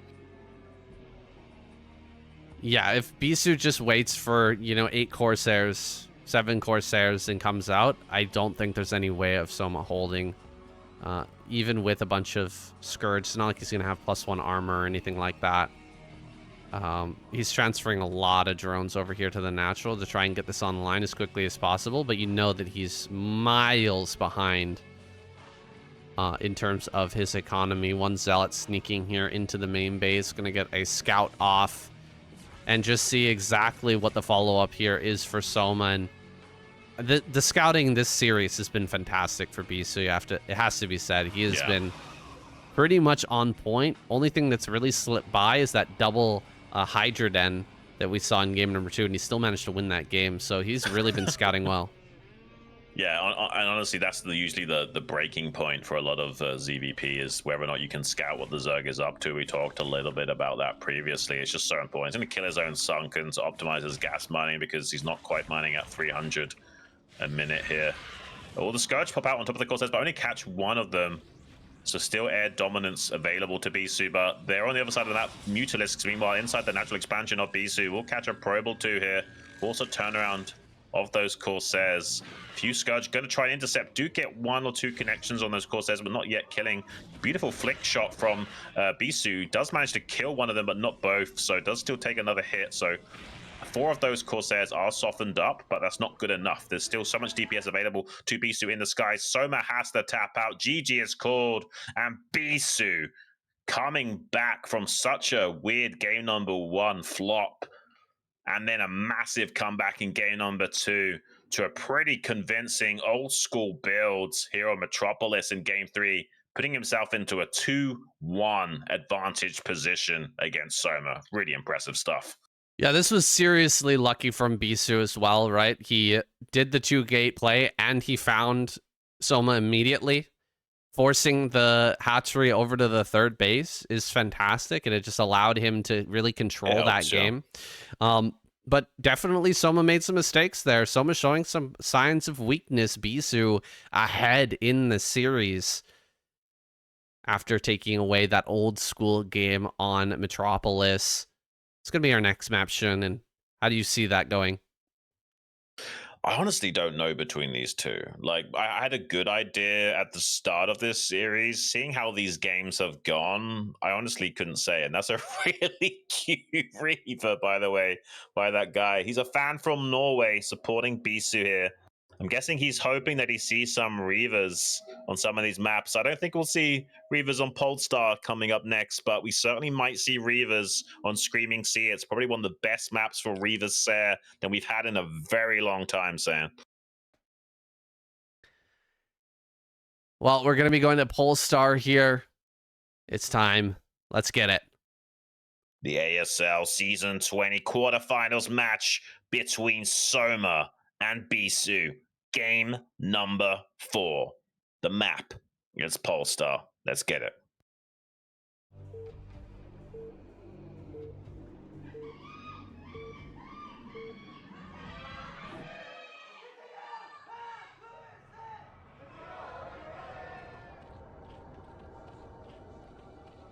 Soma. Spawning top left. Bisu.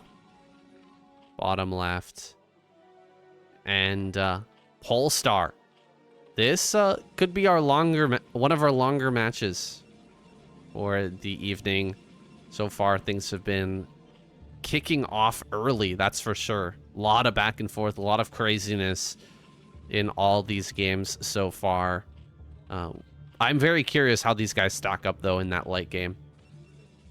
Yeah, I'm really curious what happens when we finally do go to the later stages. But if you're a good Protoss player, you don't really want that to happen, because the mid game you're advantaged to win, but as soon as the late game hits, the win percentage shoots up for Zerg. It only becomes even again in the very super late game when you've split the map and you've got Robos at each base, Templars at each base. Then it becomes more even again at roughly 50%, but in the late game phase, generally speaking, is Zerg favored. So really, you want to be hitting timing attacks and what have you, similar to how Terran like to approach TVP in a lot of ways. And you will be using your Dragoons like siege tanks a lot of the time to try and lay siege to the Zerg and apply pressure, kill macro hatcheries on the periphery of their sim city and what have you. So yeah, you kind of want to line up for a good, strong mid game no matter what happens as Protoss. If it does go the distance, it's going to be insane, and you have to play for super late game. But Bisu probably doesn't want to let it get too late. Soma's definitely a macro monster when it comes to those late game scenarios.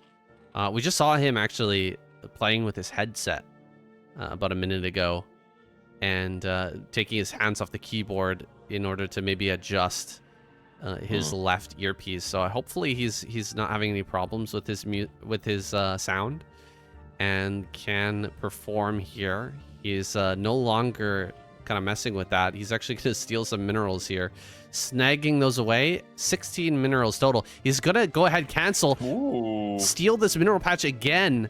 Can he actually get it? In time? Oh, he's not quite able to get it in time. That was an attempt here by Soma to steal those minerals so that he could slip by the Zealot probe on the ramp. That's so crucial in the early game here with the gateway first. Yeah, I mean, you would have to do it a little bit quicker to avoid the Zealot being in reach of that. And it was in vision as well of the pylon while he was doing all of that, so the probes could also come off the line to try and harass that attempt. Does kill the scouting probe of Bisu pretty early on. That's not what you want to see as Protoss, and he'll be focusing more on stopping these lings during a run by than sending out a follow-up scout for the time being. So that's a little bit of a problem for Bisu, not fully identifying exactly what the opener is here from Soma. He might even consider sacking a Zealot in the next minute here just to confirm what's going on. It was a pretty cool play, honestly, by Soma. I never even considered that. Mine the mineral patch one time, then make the Evo chamber, and pretty well thought out plan there from Soma. Yeah. Too bad it didn't end up working, because we would have seen something pretty special, and possibly Soma getting multiple lings into the main with that play, because it is so hard to defend that ramp with even two probes and a Zealot. It's tough. So go ahead. I was gonna say, well, at the very least, he has to pull off a lot of probes to defend the ramp, right? So either way, it's bad for Bisu. Either he sacrifices more economy to hold, or he lets the lings in. Either are bad. Yeah, absolutely. It just gives you a really strong spot, actually, to try and punish the gateway first. Now, he hasn't really been able to punish it, but at least he's kept Bisu back, and he hasn't had to build too many lings. He is going to be keeping a lot of these back at home, and he killed the early probe, so he's feeling emboldened right now to go for a Hydralisk bust, and we'll see how that goes. Bisu's kept his forge once again in the main to make sure that that can't be sniped. Still no ling speed here. Okay, there's the ling speed finishing up. Bisu going to be surrounded, lose this probe, but will he suspect a Hydra follow-up? Well, the ling speed is kind of a mind game. Like, when you're making Ling speed into Hydra Bust, you're kind of trying to sell a false bill of goods to your opponent. Like, oh, I haven't got enough money to get all the Hydra upgrades and Hydras and Ling speed and all of these Yulings that I'll usually make anyway. But he's actually making the cannons far back, which is a big precaution here from Bisu, and it does avoid Soma from doing a technical Hydra Bust where he just like runs up to the wall and snipes the cannons with just like 5 or 6 Hydras, and then the Lings do the rest of the work. So Bisu will have that going for him, which is a good style of Hydra Bust to go for if you are doing Ling speed. So there's a little bit of counterplay available to Bisu, but he might not be able to figure this out. Like, if he's waiting for a Corsair to arrive, he has to do a hedging of the bets with his cannons and start the 3rd cannon, then cancel it at 99 if he doesn't see anything with the Corsair, but he's not doing that just yet. Oh, he's not gonna go straight across and scout the Hydras coming out. This is a little bit scary. I wonder if he's gonna make a 3rd precautionary cannon, because there's going to be Hydras at his door here in just a moment. Bisu has a... Oh, he did make that. Citadel in the natural. That's kind of blocking up his natural and making it hard for him to build more cannons. He's going to immediately start to build some more here. But the Citadel did come up very fast. So he's probably going to have Zealot speed at a pretty quick timing. Diving right on top of the cannon. This is a really good move from Soma.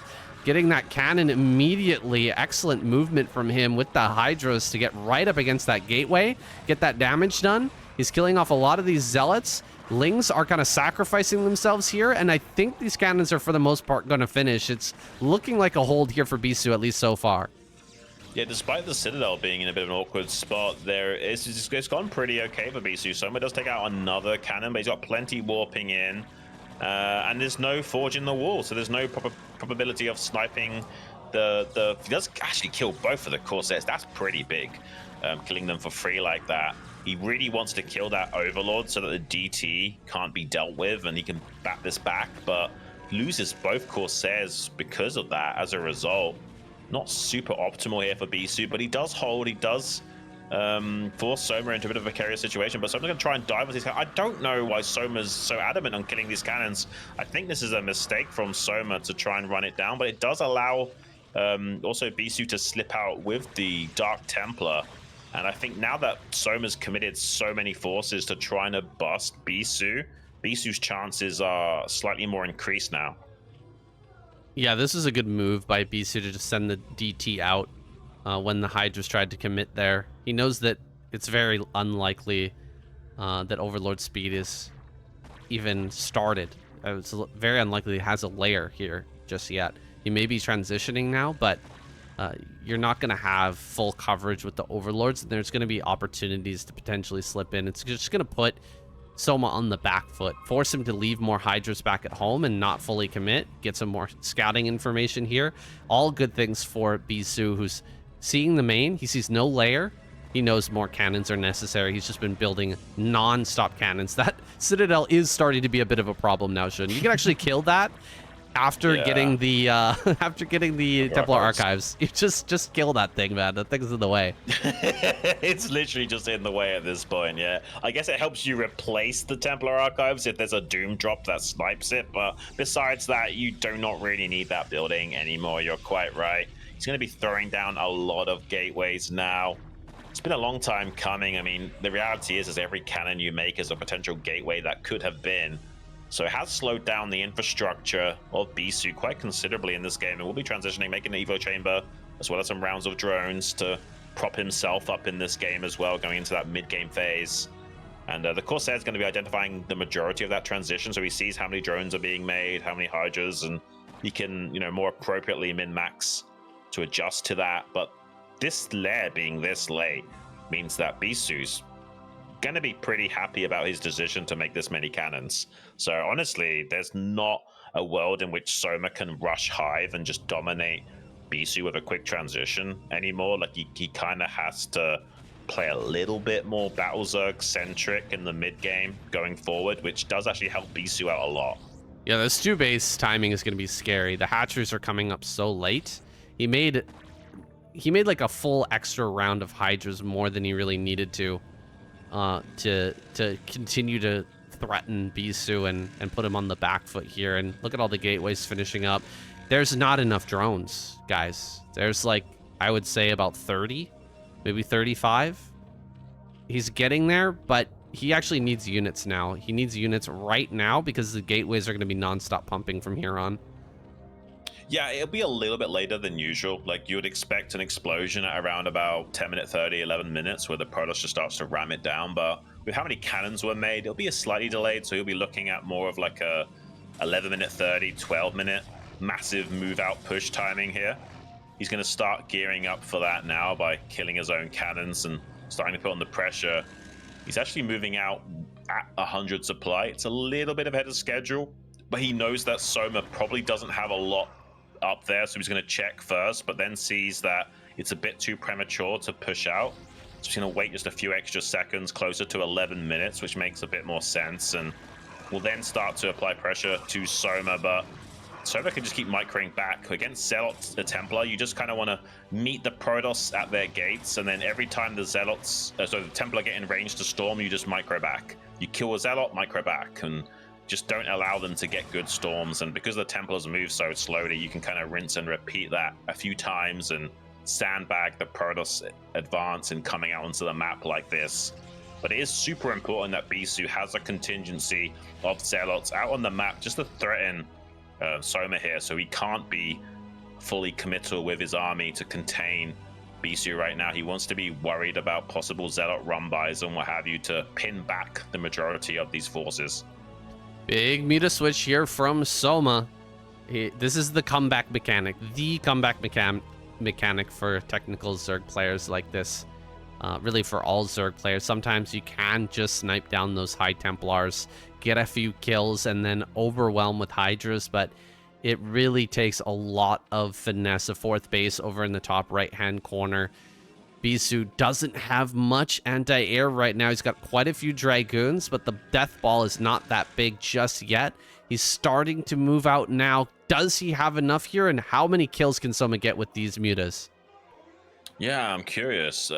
He's not actually escorting the Templars quite appropriately enough. Forces out premature storms from them. Does get some good splash onto those mutas, though.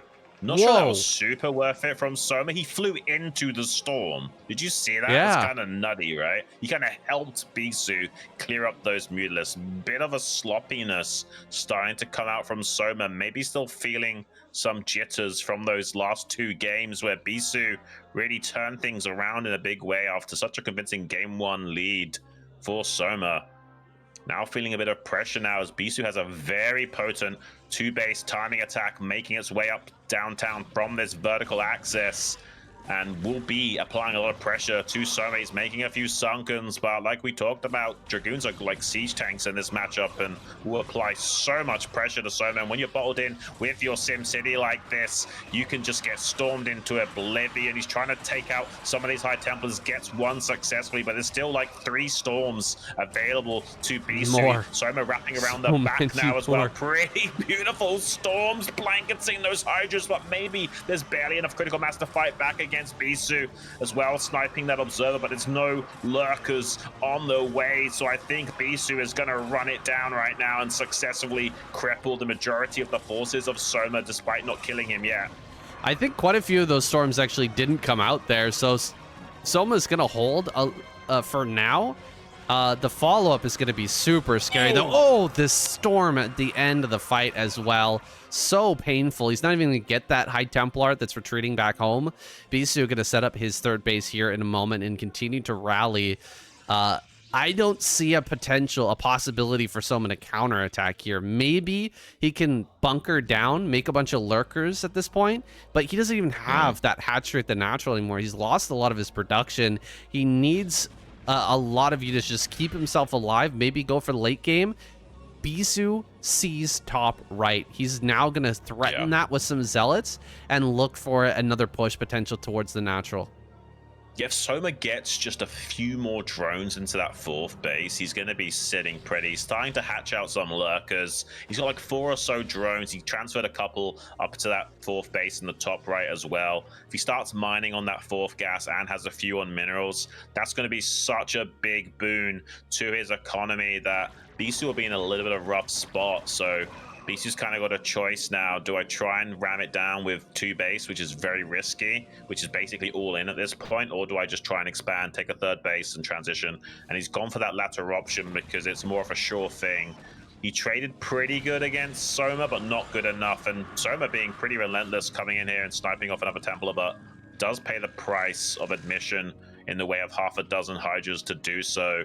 It does mean that Bisu can't come out onto the map losing this much utility, though, for the time being. So Soma in a pretty commanding position in the sense that Bisu's on the back foot trying to play catch-up economically speaking, allows Soma to drive a wedge between the natural and the 3rd here with some lurkers and try and get a tactical advantage over Bisu. Soma really needs to snipe some observers here. The army is much better for Bisu, I believe, on paper. Big storms in the middle of these Hydras, but the Dragoons, for the most part, are falling. Doesn't really bring everything down this ramp either. Gonna stand here on the high ground. Another big storm coming from that high ground. If he's got an observer, he may be able to push out here in just a moment, try to crack through those lurkers, but he's got to make a move here soon. He's only got a few Dragoons and a couple of cannons here on the high ground. The High Templar are dying, and he's actually starting to break through this base. Are you kidding me? Is Soma actually going to break this? I think so. He's got a lurker egg block on the ramp as well, really sandbagging any kind of counterplay from Bisu. That's going to be a dead Nexus at this rate. He does kill the egg, but it's a little bit too late to try and push up onto that high ground to re-seize it. Not enough units in reserve as well. I feel like Bisu's macro has been a little bit shaky going into this phase of the game as well. He had like 1,000 minerals at one point during that earlier attack, and yeah, he didn't trade quite nearly as well as I thought he would, and now he's paying the price. Soma on top of everything, killing the 3rd base and trading out effectively while sitting back on 4 bases. If you've got a saturated 4th base and you're killing the Protoss' 3rd, you're in an amazing position as going forward. Yeah, I mean, he's gonna have to long distance mine this. Bisu really blundered this, man. I have to say, the 3rd base came up so late. He could have taken it as he was doing that push, and it ended up coming up kind of a late moment there. He wasn't in position with his army at the natural to defend, and now he's going for this Hail Mary attack. If this doesn't kill Soma, the game is going to end in Soma's favor, but he's actually really far away with the rest of this army. It's kind of shocking that Hydras were way out on the map, where this army just gets right in on top of everything. Lurkers coming up from the low ground, but GG is called. There it is. He's been surrounded and killed off. Bisu not quite able to make that work, and Soma takes a victory. Absolutely insane. I mean, props to Bisu for trying to fight back strong there, but he just wasn't able to trade out well enough to make anything happen. And we're now going to be going into Screaming Sea, all tied up, saying 2 games apiece. We were expecting a longer series from these 2 gamers, and we were right in assuming that we're going to be seeing a game 6 no matter what, possibly even a game 7 at this rate. Absolutely insane back and forth games between these 2. We're seeing a shot now of some of the events that transpired. This was crazy from Soma. Like, he had 2 High Templars dead to rights, and he flew into the storm to snipe the 2nd Templar. I don't think that's a worthy trade. Like, I kind of understand the mentality of, like, I've got my Hydras out on the map, I want to take away your splash utility, but he's not doing anything with these Hydras. So getting a tempo play by siphoning off the storms that quickly for that much of a cost, you have to get major compensation immediately following that, or it's just not worth it. I think, really, this moment, Bisu 40 supply advantage. Mutas are not really a factor right now. I mean, he is going to fly in, force out a couple of storms, kill a Templar. He gets 1 Templar. How many storms are available right now? I see 2, 4, 6. 3, 4, or 5, maybe. Yeah, I don't know, about 5-ish with all those for those Templars, but the other two 3 are pretty low on storms come energy, so out. I think there's only 4. 5 total. He only ends up getting off 4 storms, and he ends up losing a lot of these Dragoons on the right-hand side. This Hydra flank was pretty darn good from Soma, but Bisu, I mean, with the amount of advantage he had in the size of that army, it seems like he should have been able to run that down. Yeah, I think he missed out 1 storm. I think he had a total of 5 available and only got off 4, something like that. I mean, it happens in the heat of battle a lot of times. It's rare when you're so locked in that you're super optimal with that. And honestly, really impressive from Soma to like find tiny little timings like this to abuse. It's not as easy as it looks to kind of try and run circles around these Protoss positions. He smells a little bit of blood and water. He knows this Templar is low on energy and is trying to get a storm in a few precious seconds, but it's not quite quick enough. And with the Lurker Egg block on the ramp as well, can lock out that position from being retaken and get a quick capitalization kill on that Nexus while saturating his 4th back at home. Pretty championship tier play from Soma. You got to give it to him. Yeah, that was a great counterattack. I didn't think he had it in him, man, to go and kill the 3rd there after losing his hatchery in the natural. And that base on Polestar is insanely hard to break, that 3rd for Protoss, but he managed to make it happen. Guys, we're going to commercial break. We'll be right back.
What a wild and controversial series we're having here today, Xun. We're getting Absolutely. into game number 5, but theories are flying in the comments. People are confused about what is even happening right now, and I gotta say, I'm a bit flabbergasted as well as to what's happening with these two players. They seem to be making some really questionable decisions, but we're just gonna jump right into this one. Oh my gosh, here we go. Okay, the ASL Season 20, game number 5, semi-finals match between Soma and Bisu. The map is Screaming Sea, guys. Let's get it going.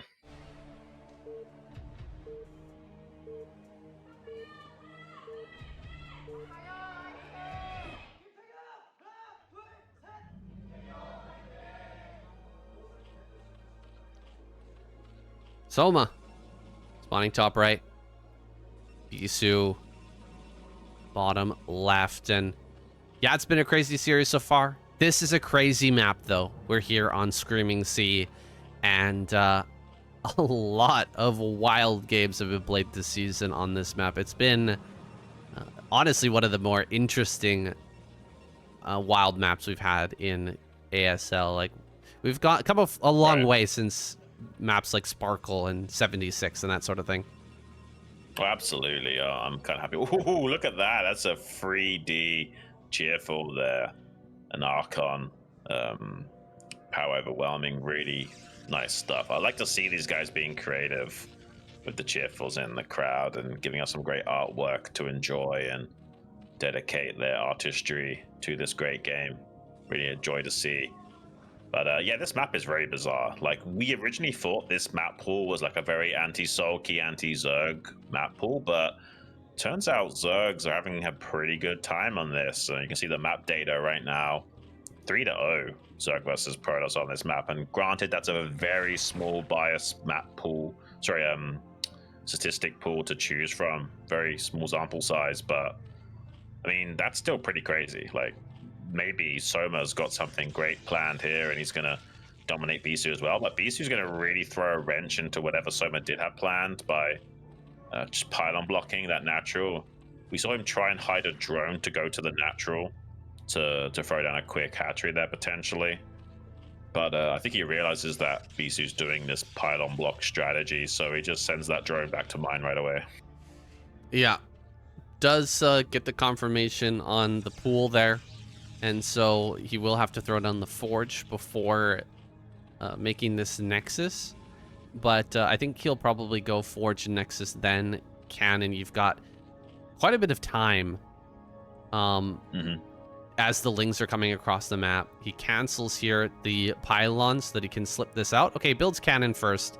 I think that's prudent. Like, you don't want to be too close with the links coming across the map. Yeah, it is a long well. rush distance, but it's not that long. Right. Yeah, you don't want to get too complacent. We've seen it happen before where there's maps like this where people just get too greedy and they cut too many corners and then just pay the price. So you don't want to be one of those guys. You're going to be finally trying to get this hatchery down, but he's doing a good job of blocking with this probe. He's still delaying this natural hatchery for some time. These six links could still challenge this, though. You need at least 2 probes blocking. A third probe is also very safe because, theoretically speaking, they can kill a probe, slip in, and run by the cannon. If there's only 1 probe blocking, they can kill the probe and then kill the cannon as well. So 3 probes is about as safe as you can be against this to make sure nothing happens. So he will stop Soma from coming in here and doing anything, but at the same time, he's lost a bit of mining time from having these probes here. Yeah, it's worth it though. You can't let Soma's lings get into your main. Like, this is a hard and fast rule.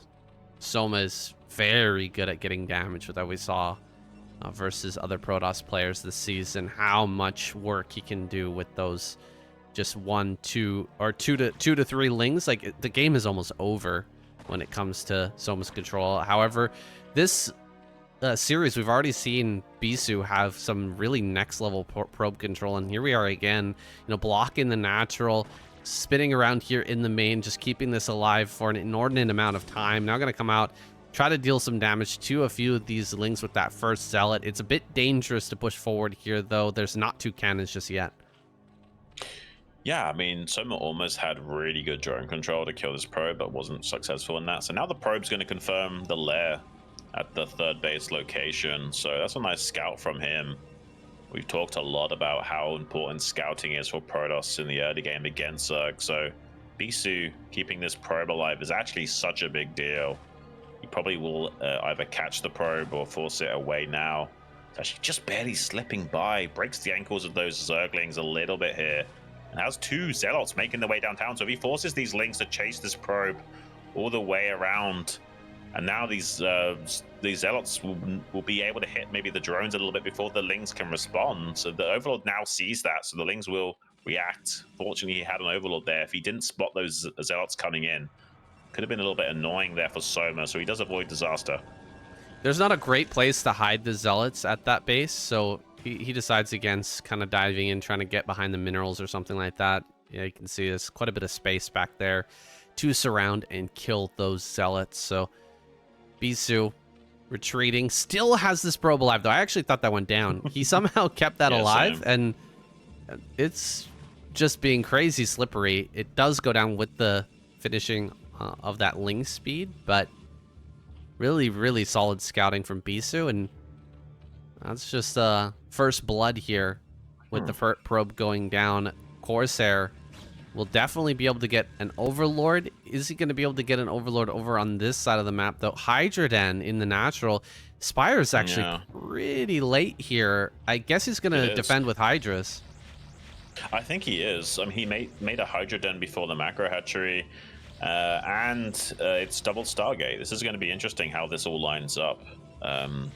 He's making a very quick robo as well, saying, are we going to finally see some Reaver Set? If we're going to see Reaver Set out of Bisu, it's going to have to be on a map like this. It's not a build order he would usually go for. But on a map like this, it's so strong. So I wouldn't be totally surprised if we do see something like that out of Bisu here. And the robo technically early enough to go for that at 6 minutes. So, I mean, he could still do something fancy here on this island map and show us how good Reaver Set can be. But it's one of the hardest ways of playing Protoss. It's so mechanically demanding. So I hope he just doesn't blunder whatever he does. Yeah, we saw Snow attempt to Reaver Set on this map versus Effort. Queen. Oh, excuse me.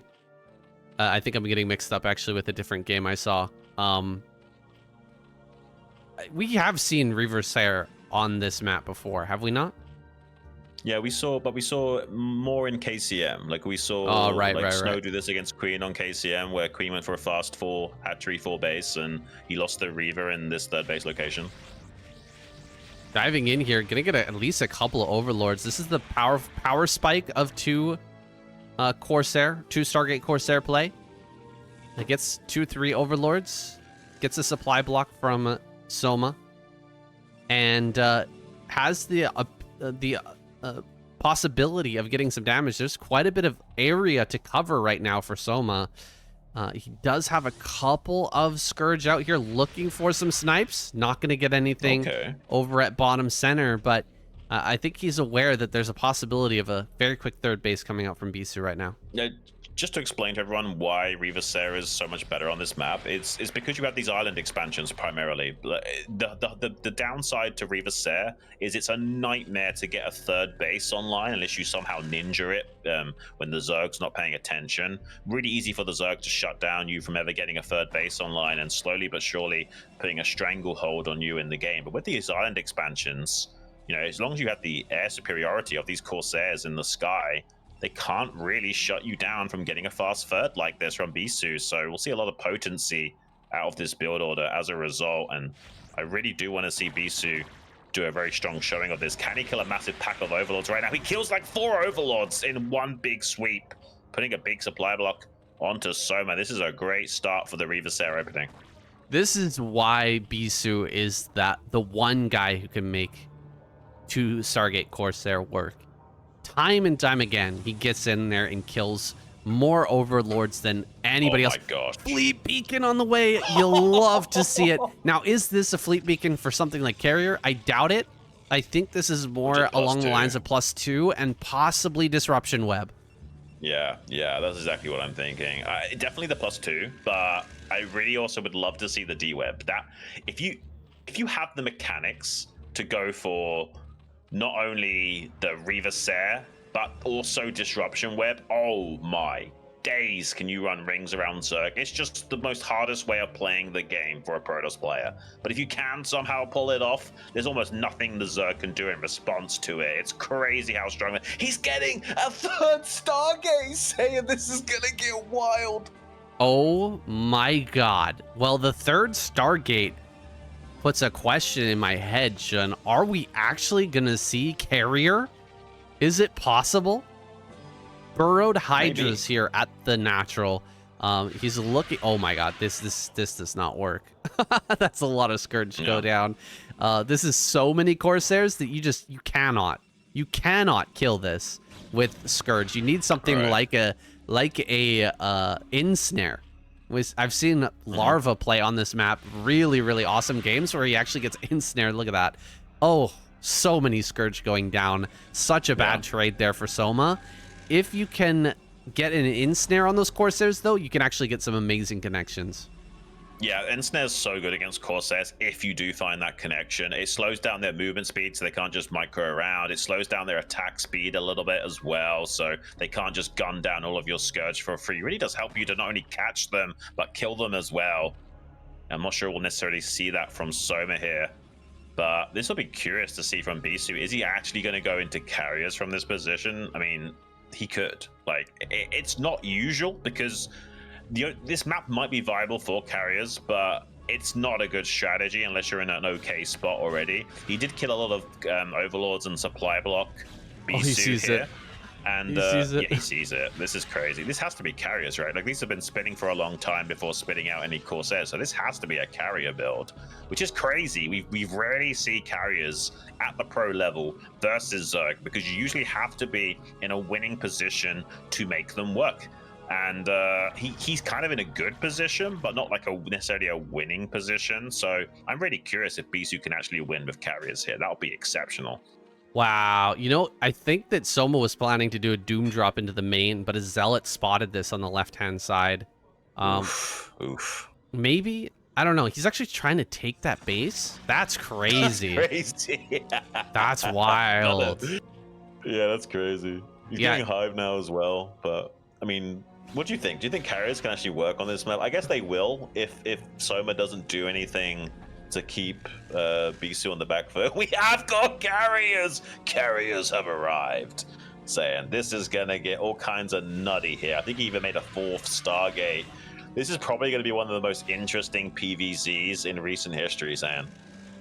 Yeah, the key to shutting this down is you have to get rid of the Corsairs. The Corsairs will keep the carriers alive whenever Scourge try to come in to connect with them. As soon as the Corsairs are gone, then the carriers will follow. But he's going to keep upgrading these Corsairs. He's going to get, +2 here pretty soon. And that just makes Scourge absolutely melt. It's crazy how fast they can die. Now, I've seen Larva play on exactly against this on this map and pull it off with Ensnare.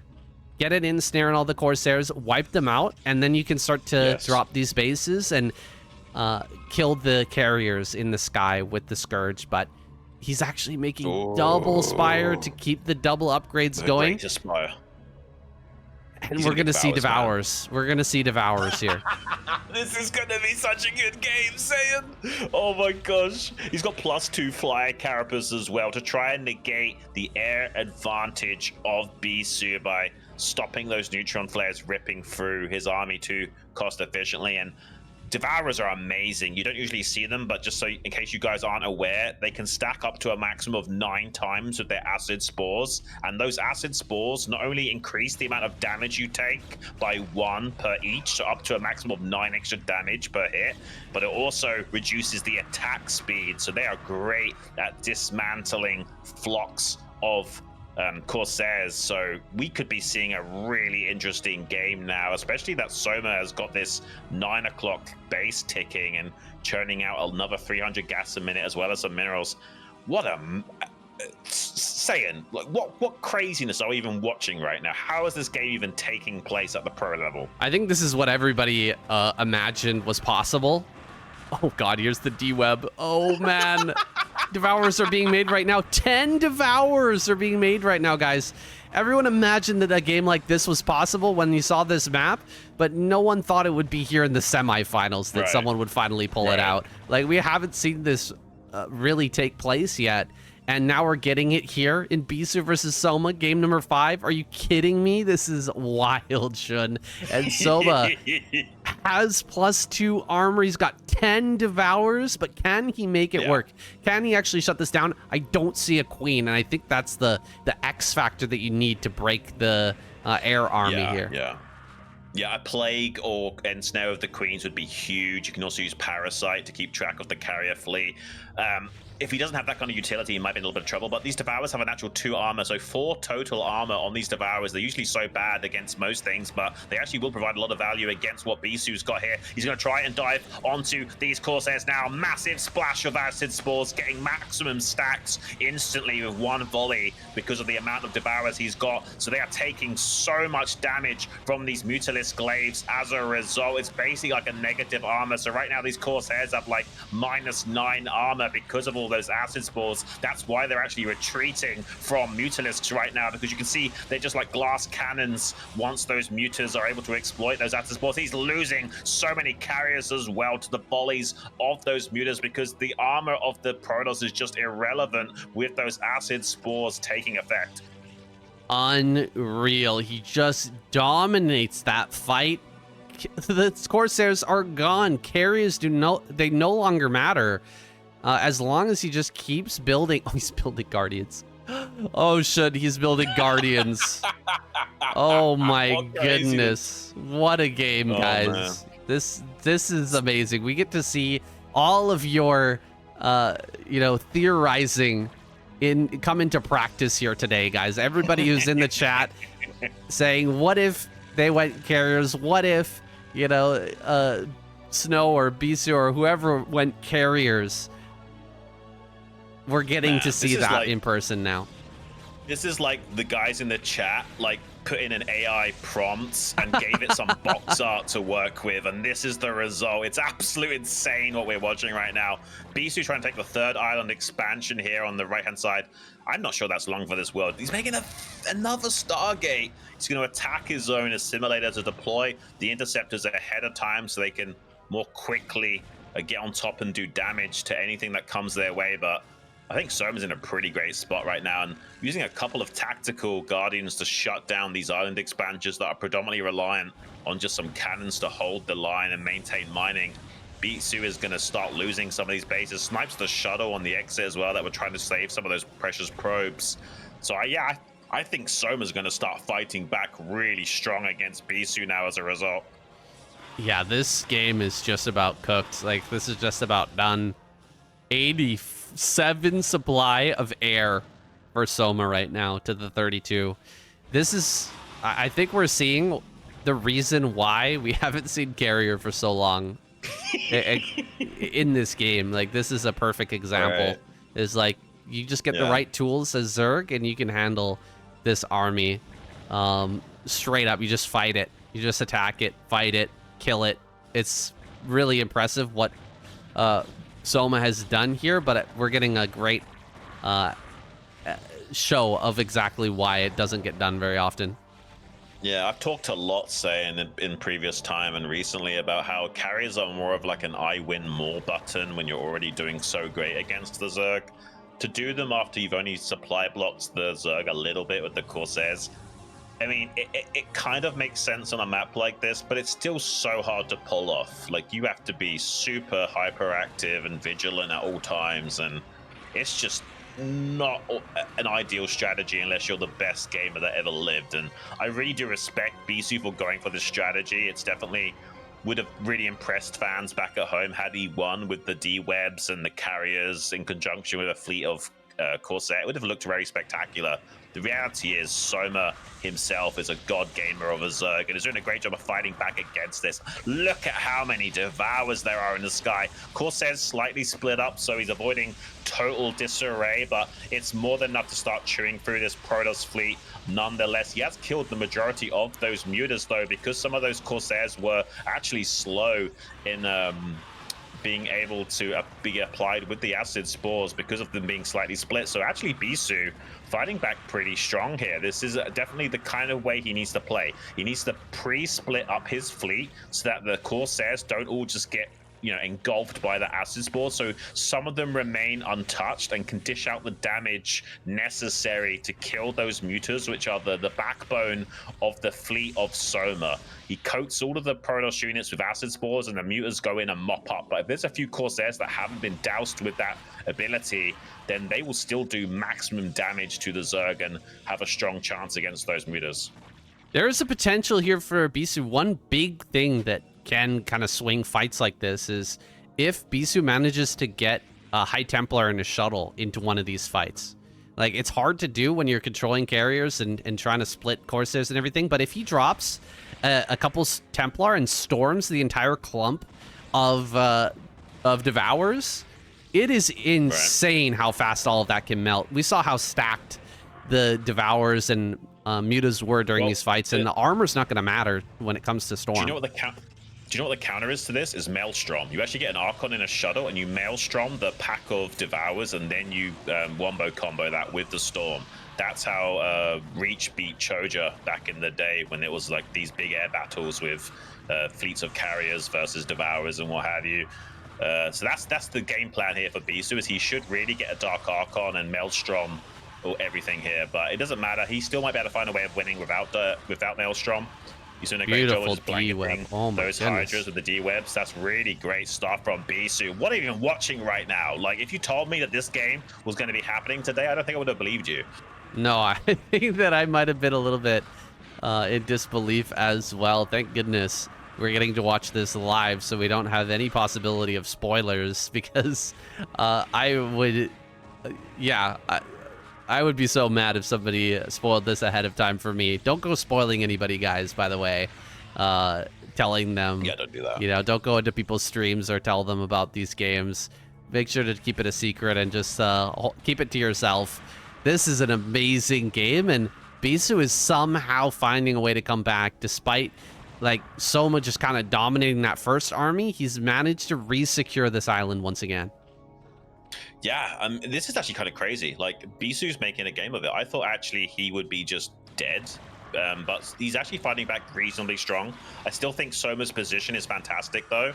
Like, it's still, the onus is still on Bisu to make something work. These are really great D-webs and attempts here from Bisu, but without any more utility available to him in the way of, say, Dark Archons and Storm, he's predominantly relying on just outmaneuvering Soma, and that can only get you so far. He needs to keep establishing more mining bases. He will eventually be mined out right now. He's got just one mining base at that 6 o'clock island, so getting this central island established again is very critical. Soma has taken pretty much the rest of the map, and mining out this 9 o'clock base so early isn't just good for Soma in that he's getting more money, he's taking away more potential money from Bisu. So mining these bases isn't just to establish his own economy, it's to drain the potential economy for Bisu in a mined out scenario.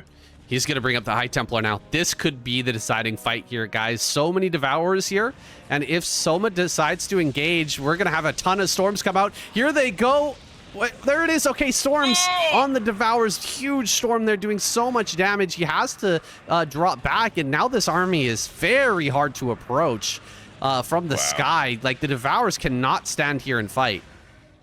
This is really impressive from Bisu. I thought he was in a lot of trouble previously, but he's actually making a good game of it. Soma will be bringing some more Mutalisks to bear. He's doing a Hydra drop in the middle, island expansion. This is great play for him. Now Bisu has to divert his attention to responding to that, which will allow him to collapse onto those Corsairs, being brought out of position.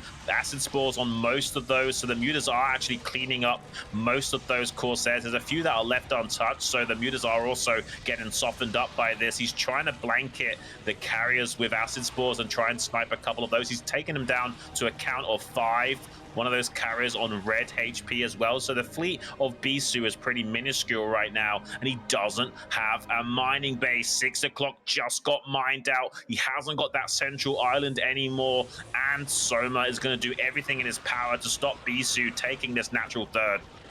Bisu ran dry just a little bit too soon.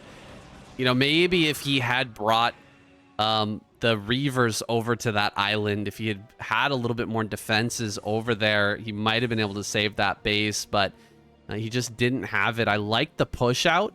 I thought coming out with the army on the ground with the High Templar there was a good idea, but this is not going well now. Oh, does manage to get rid of most of those Scourge, doesn't lose another carrier, but 2 of them super low on HP. And he could just dive in here, maybe kill one of these carriers now. He does get one of them and shoves back Bisu again. Bisu going to start to long distance mine, I imagine, from this base. The natural third here. Carriers going to be dove upon by all of these Devours. There's too many Devours in the air now, and this is just kind of a losing fight here for Bisu, who's going to be losing his last remaining carriers and being forced to tap out of this game. It's unfortunate when you have nothing to fight back against this, because the Devours will just volley off these carriers off the map and get the juiciest of value. Usually Devours are so terrible in StarCraft in general. This is one of the few scenarios where they're actually super viable and necessary. So it's great to finally see that unit able to flourish and come into its element like that. And we're now going to be seeing Bisu in his death throes, trying to get some long-distance mining on this base, but it shouldn't be successful. Soma pushing it down right now with some Hydras. Will be forcing out the GG. That was a very epic game number 5 between these two gamers, saying big, massive sigh and head lean back there from Soma after that victory. He knows just how wild that game was and is probably very thankful it went that way. That one, it really came down to that one first fight. Usually when you go for a strategy like that, the first move is really a deciding factor.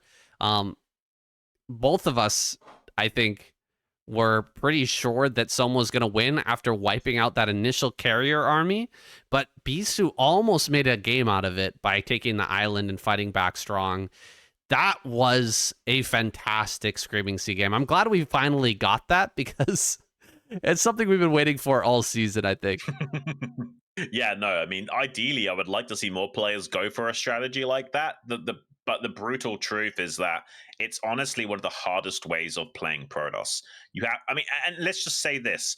Major props to Bisu for even going for something like that. Like, you have to really put everything on the line to go for those kinds of plays. It's honestly such a hard thing to execute that doing it at a pro level deserves a lot of respect. So yes, he lost that game, but he almost made a strong showing of it, and he took it to the distance against Soma. I have to give Bisu major props for even going for that. Yeah, it takes balls for sure. Now, though, maybe regretting his decision, as he is one map away from being knocked out of this tournament. And poetically enough, it's going to be knockout. Soma's pick for set number 5. Bisu has to make this work. He has to find a way, or we're not going to get that number 7, and Soma will be going to the finals. Yeah, man. I mean, it's crazy. We're going to be guaranteed, though, to see more of these great maps. ASL Season 20, game number 6 between Soma and Bisu, guys. What an epic series. We've got knockout. Let's get it.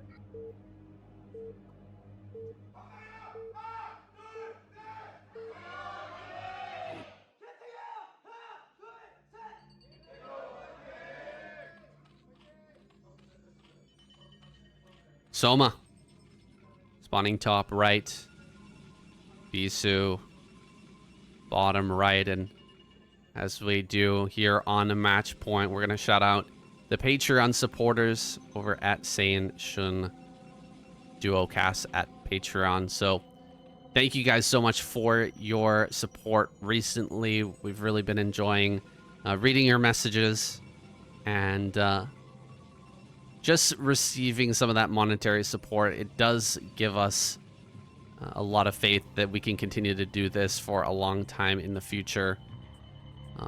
Big shout out to you guys. Appreciate you. And if you are on the fence about supporting, go over there and just sign up as a free member. We've got more information about other casts we're going to be doing, and we're hoping to keep this beautiful game alive for many, many years to come. So go over there and check it out. It really is a dream come true to be able to be here casting the ASL for you guys. So thank you ever so much for all of your help and donations and support. It means the world to Saiyan and I. And yeah, please help us continue to do this for many years to come, because we certainly would love to do so. Our PayPal links are on that Patreon page if you're not a big fan of Patreon. So yeah, please consider donating something to us. But no worries if you just want to sign up for free as well. Really big shout out to all of you guys that have been supporting us. I can't say enough about how grateful I am. That's all we wanted to say getting into this game now. Bisu gets the first scout there over into top right, sees the overpool. Soma consistent with that overpool throughout this series. It's a very middle of the road build. Allows for a lot of viability in your play. He's gonna go ahead and steal these mineral patches, both of them. Nice. He wants to try and block this cannon. Actually, gonna come down and fight the probe. Did he get? You have to get 2 shots off on the probe first. Oh my gosh! Oh my gosh! What? What even just happened? How did that happen? What the What is even happening in this series? Like, is there like some kind of glitch in the Matrix, or is Soma Neo? Like, what is happening right now? Bisu, did he over micro that? I feel like he over microed. Like he tried to like get the drone to stop attacking, but he just needed to keep attacking, and he should have won that fight. Bisu. Oh my gosh, Bisu. That is a tilter right there. He does get the cannon down at least, but like, what can you say about his mental state here? He's definitely in some trouble already. Yeah, no, this is not good. I mean, he's on match point already. Like, he cannot let Soma win this game. He will just be eliminated. That'll be it. Tournament run over. So having that kind of blunder that early on, you do really feel for him that maybe he's just not feeling it himself right now, and the confidence levels are diminished and maybe depleted after that crazy game we just saw on Screaming Sea. Maybe not quite got the same level of mojo available to him to access to really charge up his power level to the max, and Soma might start smelling blood in the water after that. I thought for a second that he would mine out the second mineral patch and just be happy with that, but the fact that he chose to go down the ramp again and bully that probe ended up really paying off in a big way now. Yeah, that was not supposed to happen. Bisu getting out here with a secondary probe, checking out what's going on, and he's going to put some pressure on with the first Zealot. This is not like a massive deal. Like, it definitely hurts, but losing 1 probe as the Protoss, it doesn't hurt as much as losing an early drone for the Zerg. So, I mean, it's definitely recoverable. This Zealot's actually going to go around. That was a sick move. He just like... Okay. The Ninja Zealot here hides on the high ground there for a second and then walks right by these Lings. Ling's speed just finished up. Oh my goodness. He was planning to maybe do some sort of a run by here, but Bisu's on top of it. And Bisu almost going to get a drone kill as well. He's going to go between the mineral patches here and just be an absolute nuisance to Soma. This game is already kicking off, Xun. Yeah, this is crazy. Like, I thought that potentially there was a chance of Bisu taking a lot of psychological damage to losing that probe, but this is a great boon to reestablish himself and chill out again, because he's just made Soma lose a lot of mining time as a result of this. And he's not... Good job from Soma, though. Like, he cycled out all of the weakened Lings to clean up that Zealot, so he didn't really lose a whole lot to do so. So this is honestly one of the best series we've had in a long time in a best of 7. Even though there's been a little bit of sloppiness from both sides, the games have been pretty epic too.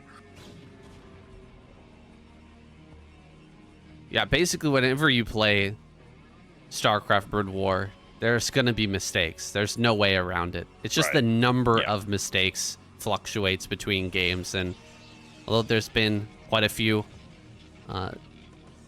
fairly significant mistakes from both players, this series has been fantastic. It's been epic, and I've really been enjoying it. I'm sad to see it end, honestly, because these guys are going toe-to-toe and bringing us a very fun series to watch. Soma here, how far along is his Spire? Is he gonna, because things have been a little crazy, he might have possibly missed out on building that in time. He's actually gonna lose this Overlord for sure. And Bisu can start to hit the second Overlord as well. When the second Corsair comes out, things get a little scary. Gonna go inside and check that main. The Spire just finished, and so the Scourge are on the way. He will have to evacuate. Well, he could be pretty sure this isn't going to be a crazy Ogre-Zerg play just because of the mineral-only third base. So he knows that whatever happens, Soma will be reasonably Hydra-centric going into the mid-game. So Bisu shouldn't be too concerned about an all-in Muta play necessarily, but he could still, you know, make like 5 to 8 mutas and put some pressure on with some Scourge. Definitely possible. So Bisu will have to make a cannon in the mineral lines and just make sure nothing too crazy happens. There is going to be at least a few mutas coming out now. We've got eyes on about 5 or so, but he might go all the way up to like 8 and really put the pressure onto Bisu and try and pressure this cannon. He's going to go for it right now. Gonna get a couple of probe kills here. Looks like he only gets the one. A little bit of a miss micro there for that second shot, but slides through. Takes a bit of damage on those mutas. He's got a pair of Scourge under there, so if the Corsairs were to chase, he could go for one of those snipes. For now, Bisu going to put on some counterattack pressure, force Soma to respect it, and maybe get a couple of drone snipes in the meantime. Diving on top. There were some Scourge under there. Bisu not respecting it. He loses a couple of Corsairs.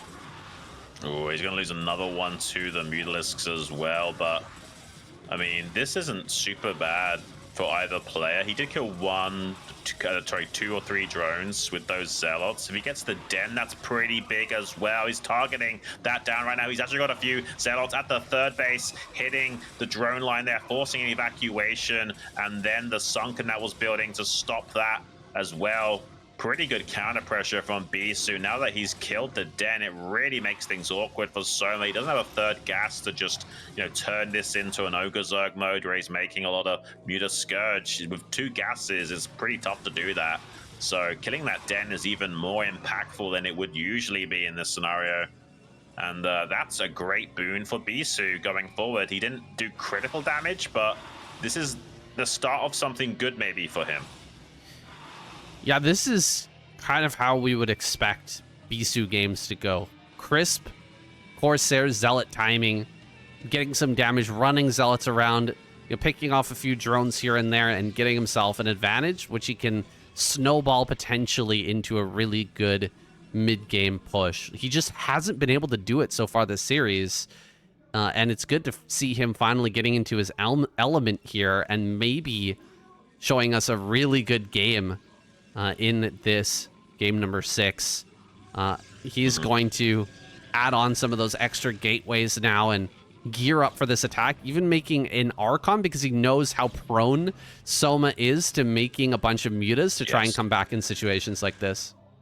He wants to maintain aggression, and you kind of need active point defense to be aggressive. So having an Archon to help out these Zealots from not just taking infinite damage out on the map, definitely the play here from Bisu to apply more pressure to Soma and make Soma a little bit more hesitant to fully drone right now. He has managed to squeeze out a lot of drones, though, it has to be said. Like, he was, because of the Hydroden dying, he basically couldn't make anything besides Muta, Scourge, or drones, and he elected to make predominantly drones, which is definitely reasonable and probably one of the better choices. Tries to catch a few of these Corsairs that are trying to get up to a high enough number. He's only just barely got up to a count of 5 in the sky, has Bisu. And is trying to put the pressure on with this Archon acting as point defense. They can pretty effectively shut down the Muta Scourge, but staying in range of that is difficult. Does manage to kill one of those Corsairs with some Scourge. Massive train of Zealots getting up to this third base location, but there are 3 Sunkens finished up here. Willis killing that Archon pretty quickly. So with some good drone blocking, onto that Sunken. Maybe he can hold here, but the Sonic Shockwave from that Archon could kill drones very quickly as well, but he does get that kill on the Archon. Beautiful blocking from Soma, and Bisu equally doing a great job of chasing down all of those mutas. Drones desperately trying to protect their Sunken, but he's going to lose a few of these drones to the target firing of Bisu, Saiyan. Yeah, he's losing all the workers here at the third base. Bisu is doing it right now. He's bringing us to a game 7.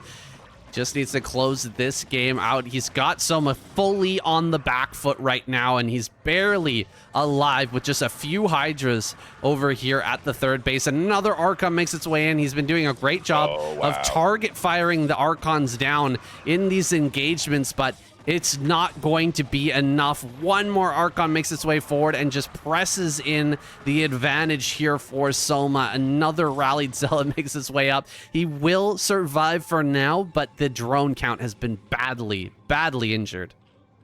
Yeah, a slight missed opportunity there from Bisu to capitalize with that Archon and getting into that mineral line more effectively to do the damage necessary to put the nails into Soma's coffin. So there's a slight room for breathing now from Soma to stabilize and catch his breath right now and start to fight back against Bisu. Bisu came so close to ramming it down and winning with that attack. He might still be able to do that, but Soma now will be able to defend against this onslaught, at least for a little bit of time, but he needs some more Hydras to block the SimCity and the natural. Once the High Templar gets here, though, if the Hydras are all in the mineral line, when the storm goes off, he's going to be in a lot of trouble. He might lose drones, and Hydras are like massive Sonic Storm doing just that, but not good enough to cripple every single Hydra on the screen. So chance for Soma to still fight back against this, but he's losing so much in the process.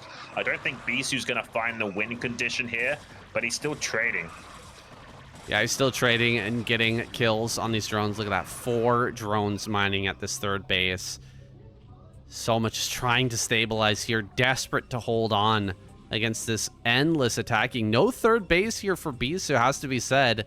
Hasn't been able to add that Nexus on. And so there's still a hope and a prayer here for Soma, who might be able to delay things a little bit longer. Delay the third base a bit.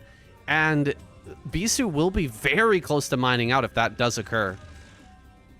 Yeah, this is going to be kind of crazy because Bisu, I mean, he's, you know, in a way semi all in with this attack. He needs to get damage done if he's going to continue to ram it down with 2 bases. He will eventually become mined out in the next like 4 minutes. He kind of needs to make this work now or think about a third base. He's done a lot of damage to Soma, but it's not game ending. So we could get in a very precarious situation where Bisu overextends and Soma flips the script, or Bisu runs dry. Anything's possible. Bisu still could be successful if he trades well and is able to ram it down. He could make this into a win, but he hasn't got enough Dragoons to break open the SimCity. Dive in, though, from the Mutalisks, trying to snipe as many of those High Templars and Corsairs as possible. Kills one of those High Templars, takes away a lot of the steam from Bisu. He needs a lot of splash damage to ram it down right now. Just 2 storms won't cut it. Like, you can storm dodge that and be okay. He might still go for it once the 3rd Templar arrives. With like 3 storms or maybe 4, then he can definitely pull the trigger on an attack and really start to pressure Soma, and he's going for it now, Saiyan. Yeah, I don't think you can snipe High Templar with this small of a Mutalist force. He gets one of the High Templar with this Hydras. Are you kidding me? Bisu not getting that cast. Oh! Pretty good storm there on the right-hand side, though, softening a lot of that up. 1 Templar goes around the right-hand side. What the heck is that pathing? It does get its storm off, though, and an Archon gets made out of that High Templar as well. 1 more storm is available. Zealots are on top of the base, and Dragoons are here as well. I love the sunken colonies in this desperate situation, but it seems like it's not going to be enough. It's not enough. He's got a few Hydras coming in from behind, but he's got just a couple of extra storms waiting for him. GG is called, and we are going to be having a 7th game between these 2 title contenders, saying absolutely wild. 3-3 apiece. Absolutely insane series we have on our hands. Back and forth from the start to the finish. We knew this was going to be a close series, but I don't think we quite had the picture in our minds of what was actually going to be taking place. An absolute menagerie has come to pass. Bisu even shaking his head a little bit, maybe not too happy about how arduous it was to ram it down and secure that win condition. Maybe he felt like he could have had it earlier with that Archon timing initially. Either way, we're going to be seeing a game 7 from these two, and I couldn't be happier. Oh my goodness. This is peak StarCraft drama. This whole series, back and forth and back and forth. And finally, Bisu here on Knockout gets to play his game. We're getting another shot of this push from him. The Zealot Corsair timing, as always, from Bisu, quite strong. He did manage to hide a pair of Scourge under Soma did, but the splitting on the Mutas was not very good. He was very stacked up here, and so took a lot of damage on these Mutas. The Zealots managing to get in there and kill. You can see on the right-hand side, targeting down a few drones here while going after the Hydra Den, and he forced Soma into an awkward spot where he wasn't really able to go Hydras immediately. He wasn't going to have those upgrades, so he ends up making a lot of Mutas to follow this up.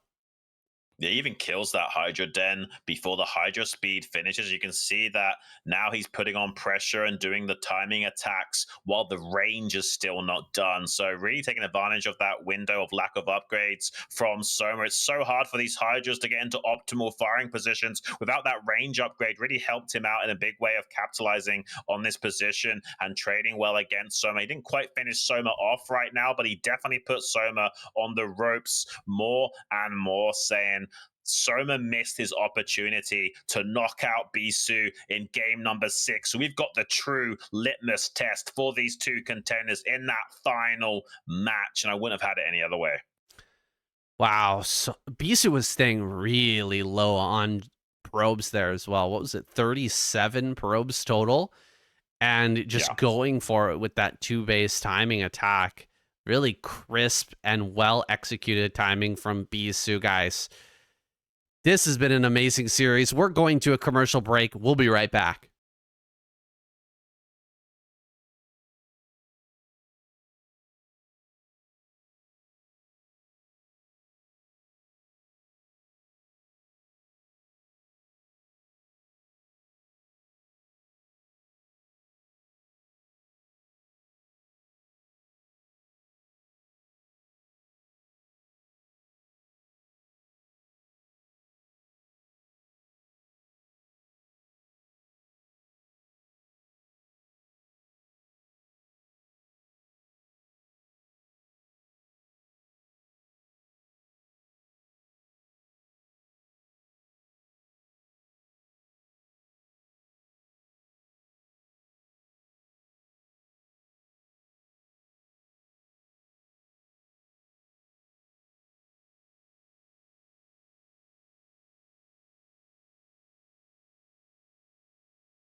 Alrighty, boys.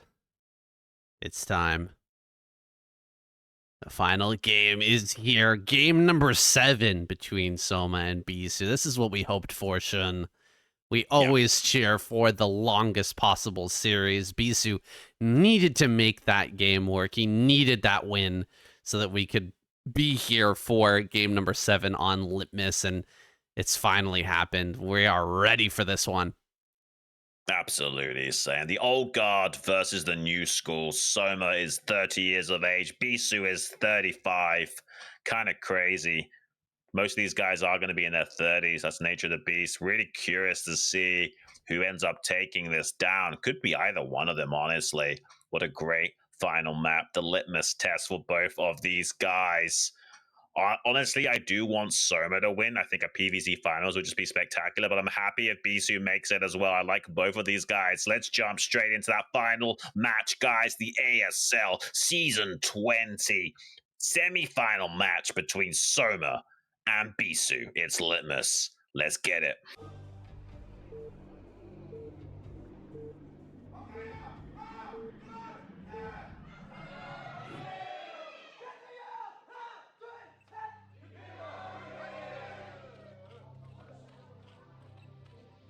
Soma spawning top right.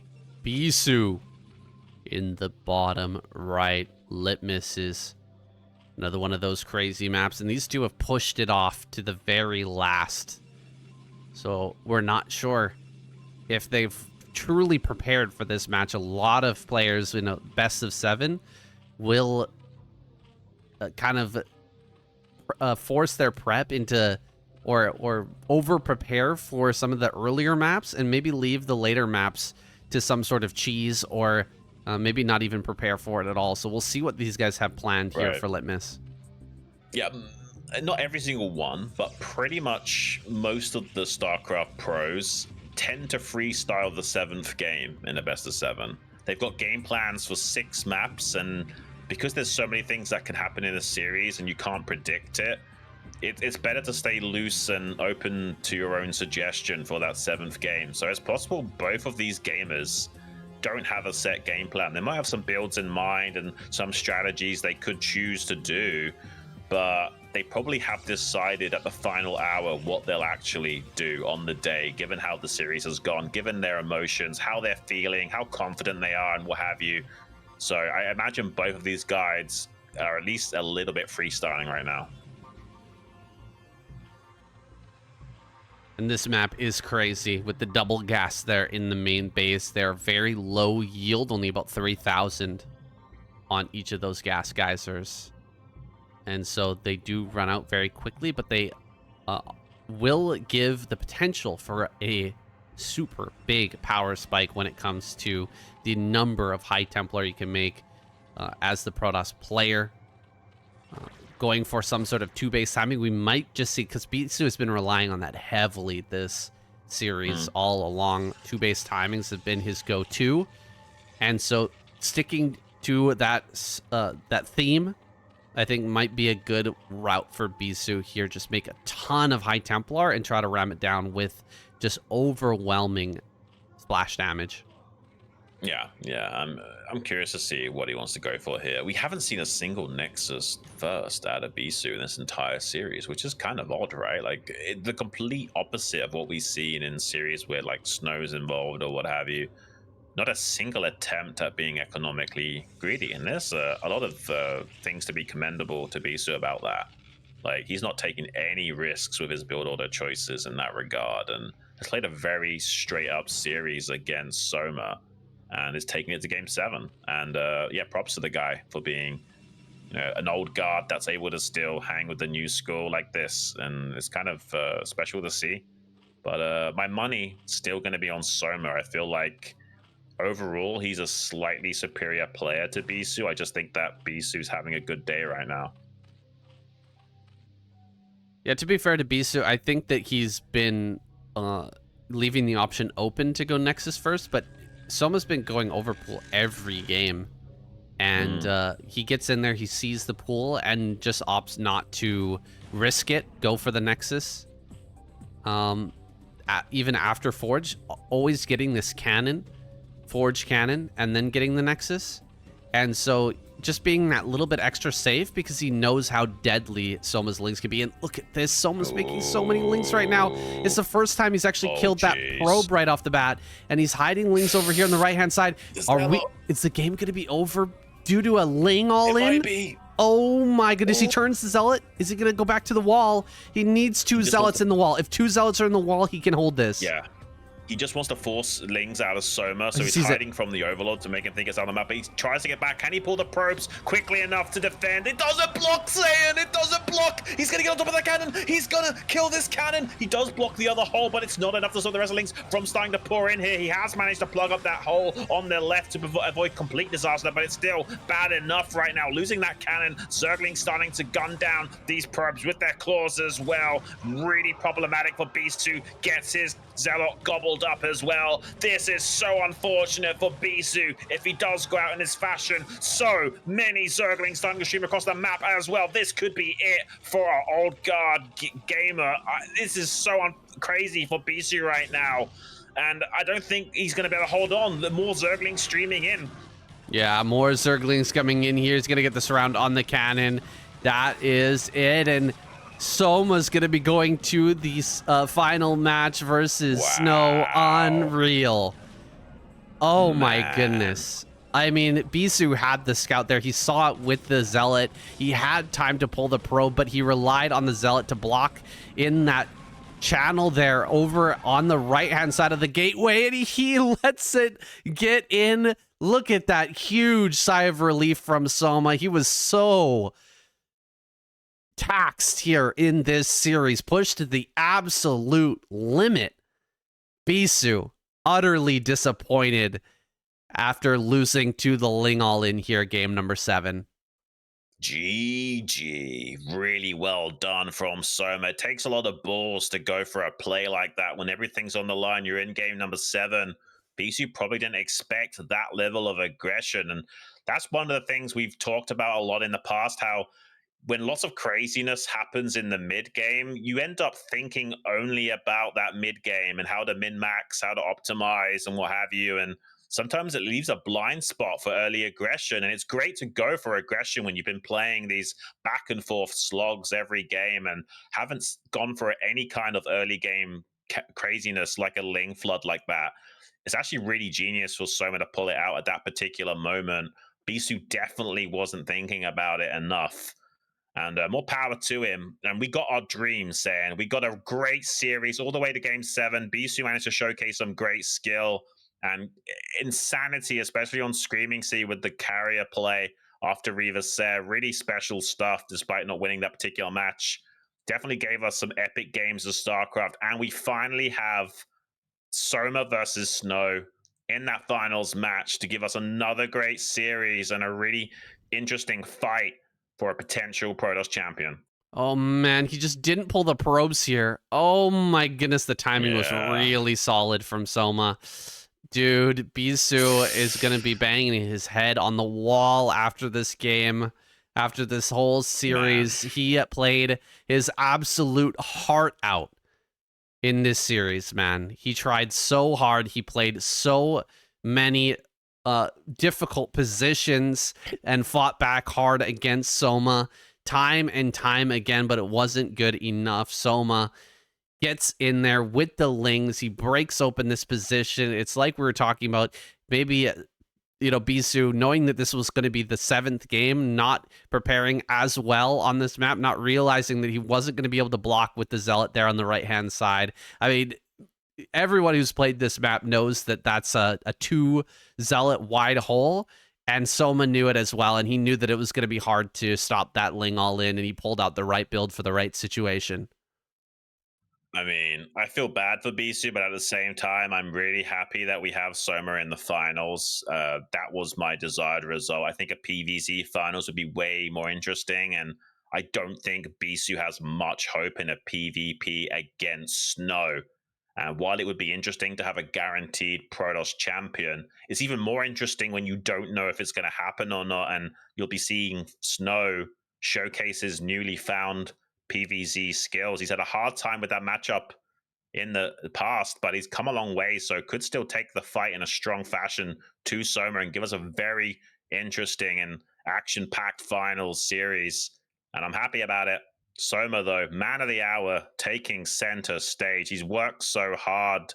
He was in the military and probably a desk job, able to practice online a little bit, playing on the ladder and what have you, under Smurfs, and trying to hone his skills in the shadows, and has come back and is taking the scene by storm. After his recent return to the scene, he's through to the finals. What a guy. Soma makes it through. He's going to be going up against Snow in that finals, and I think that's actually the best thing for the scene and for the ASL. The viewership is going to be amazing on that, I'm sure. PvP finals probably wouldn't have been as hype, even though I would like to see Bisu get into a finals here.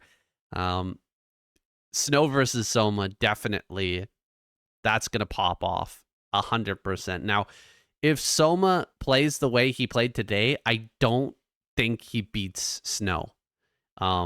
Snow is just so solid in his current form.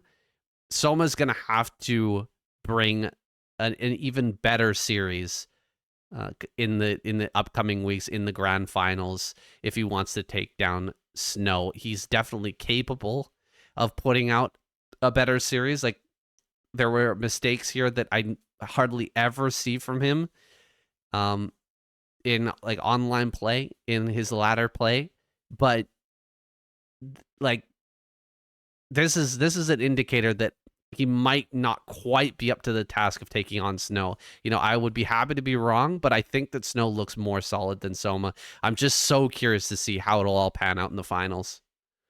Yeah, I'm not actually 100% sure about it. Like, impulsively, I want to say Snow is in such a godlike gamer mode that he should be smashing Soma in that finals. Not necessarily like 4-1 or something, but probably like 4-2 or 4-3. But I don't know for sure. I feel like Soma showcased a lot of ability in this series and has some more time to practice for Snow. Snow, though, will have the advantage of studying these games today and the series overall, and saw how Soma liked to play on pretty much every single map in the map pool. So that'll be a lot of information for Snow to work with and cook up some good game plans going forward as well. So for that respect alone, I think Snow has a tiny bit of an advantage after being able to study today's games. This was a hell of a series, Xun. What a crazy set of games that we just witnessed. Soma here's got to be feeling just insane amounts of reliefs that he's standing on the stage right now, and Bisu has been sent home early, kicked out of the tournament, and just such a close series overall. It was a lot of fun, guys. Yeah, absolutely a blast to cast these with you, Sane. It's always a treat to be in the caster booth alongside you, especially in the ASL. This is our second ASL thus far. We look forward to bringing you more great games, especially in that finals that'll be coming up. Soma versus Snowman. I mean, that's just going to be so epic. And I mean, I'm a Zerg player, so technically, I guess I should be biased and root for Soma, but I'm more like Flash. I don't root for people based on their race. I root for people based on their own individual ability and what they bring to the scene. So I'm actually slightly more of a Snow fan than I'm a Soma fan. And I also think it would be more interesting for the scene for there to be a Protoss champion. So I'm actually going to be rooting for Snow to win that, despite being a Zerg and liking Soma. Yeah, I'm a huge fan of Snow as well. Really love to watch this guy play. He's such a great personality and has been improving by leaps and bounds over the past few years, especially in this matchup. There it is, guys. It's going to be Sunday at 5 p.m. Oh, I thought it was going to be at noon. It's usually at around noon, that finals match, but it's going to be at 5 p.m., 2 hours earlier than the rest of the ASL. So mark your calendars, guys. The 26th at 5 p.m., we're going to be crowning a new champion, and indeed, it will be a new champion. Neither of these players have ever won an ASL before, and that's something to get excited about. I'm gonna have to get up early for that, saying I do apologize if my casting starts off a little shaky. That's pretty early for me to get up and bring you guys those games, but I'm sure I'll, after the first game, be in the rhythm of it and won't be too bad. But yeah, I will definitely not be getting much sleep for that finals match, saying. Yeah, for sure, guys. And it'll be better for those of you who are watching on YouTube if you're, maybe a little bit too late when it comes to the ASL for the rest of these casts. You haven't been able to catch it live. You might be able to catch that one live. So check, see what time it is for you locally. And if you can, come and join us at SCTVEN here on Soup Live. We'd love to have you. We really appreciate you guys hanging out in the chat. We broke 420 live viewers here today. And so it was really exciting, really nice to see you guys coming out and showing us some love. So if you can, for that finals, come out and join us. It would be a blast. Yeah, and I saw over 800 watching the YouTube premiere live for the other semifinals match. So yeah, great that you guys are really taking a liking to the casts and tuning in and seeing the action. But if you can, tune in live to that cast over at Super Live, SCTVEN. Since the finals will be 2 hours earlier, it's very likely that some of you NA guys will be able to stay up late and tune in for that. Or maybe you're a European guy that usually has to go to work, so can't watch it as well. But maybe you can get up a little bit early and watch a couple of games live before you actually have to get up and go to work as well.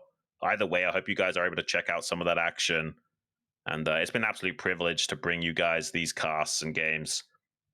Honestly, genuinely a dream come true. That's not being ironic or sarcastic or trying to fake sincerity. I've always wanted to be here bringing you guys some kind of coverage for the elite games of StarCraft. And it seems kind of bewildering that after all these years have passed, I've been kind of in the background of the StarCraft scene for like almost 25 years now or so. And yeah, to bring you this coverage and cast is a real treat.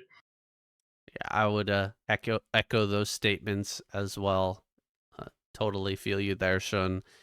This has been so much fun, and we're going to be bringing you that finals and so many more seasons going into the futures, guys. That's it for this cast. We love you. We appreciate all of your support, and we are super excited to bring you that finals. It's going to be next week. And also, by the way, North Americans, it'll be Saturday night. Just check that time, 5 p.m. Korean Standard Time. We'll see you guys there. Thank you so much for watching. Much love, guys.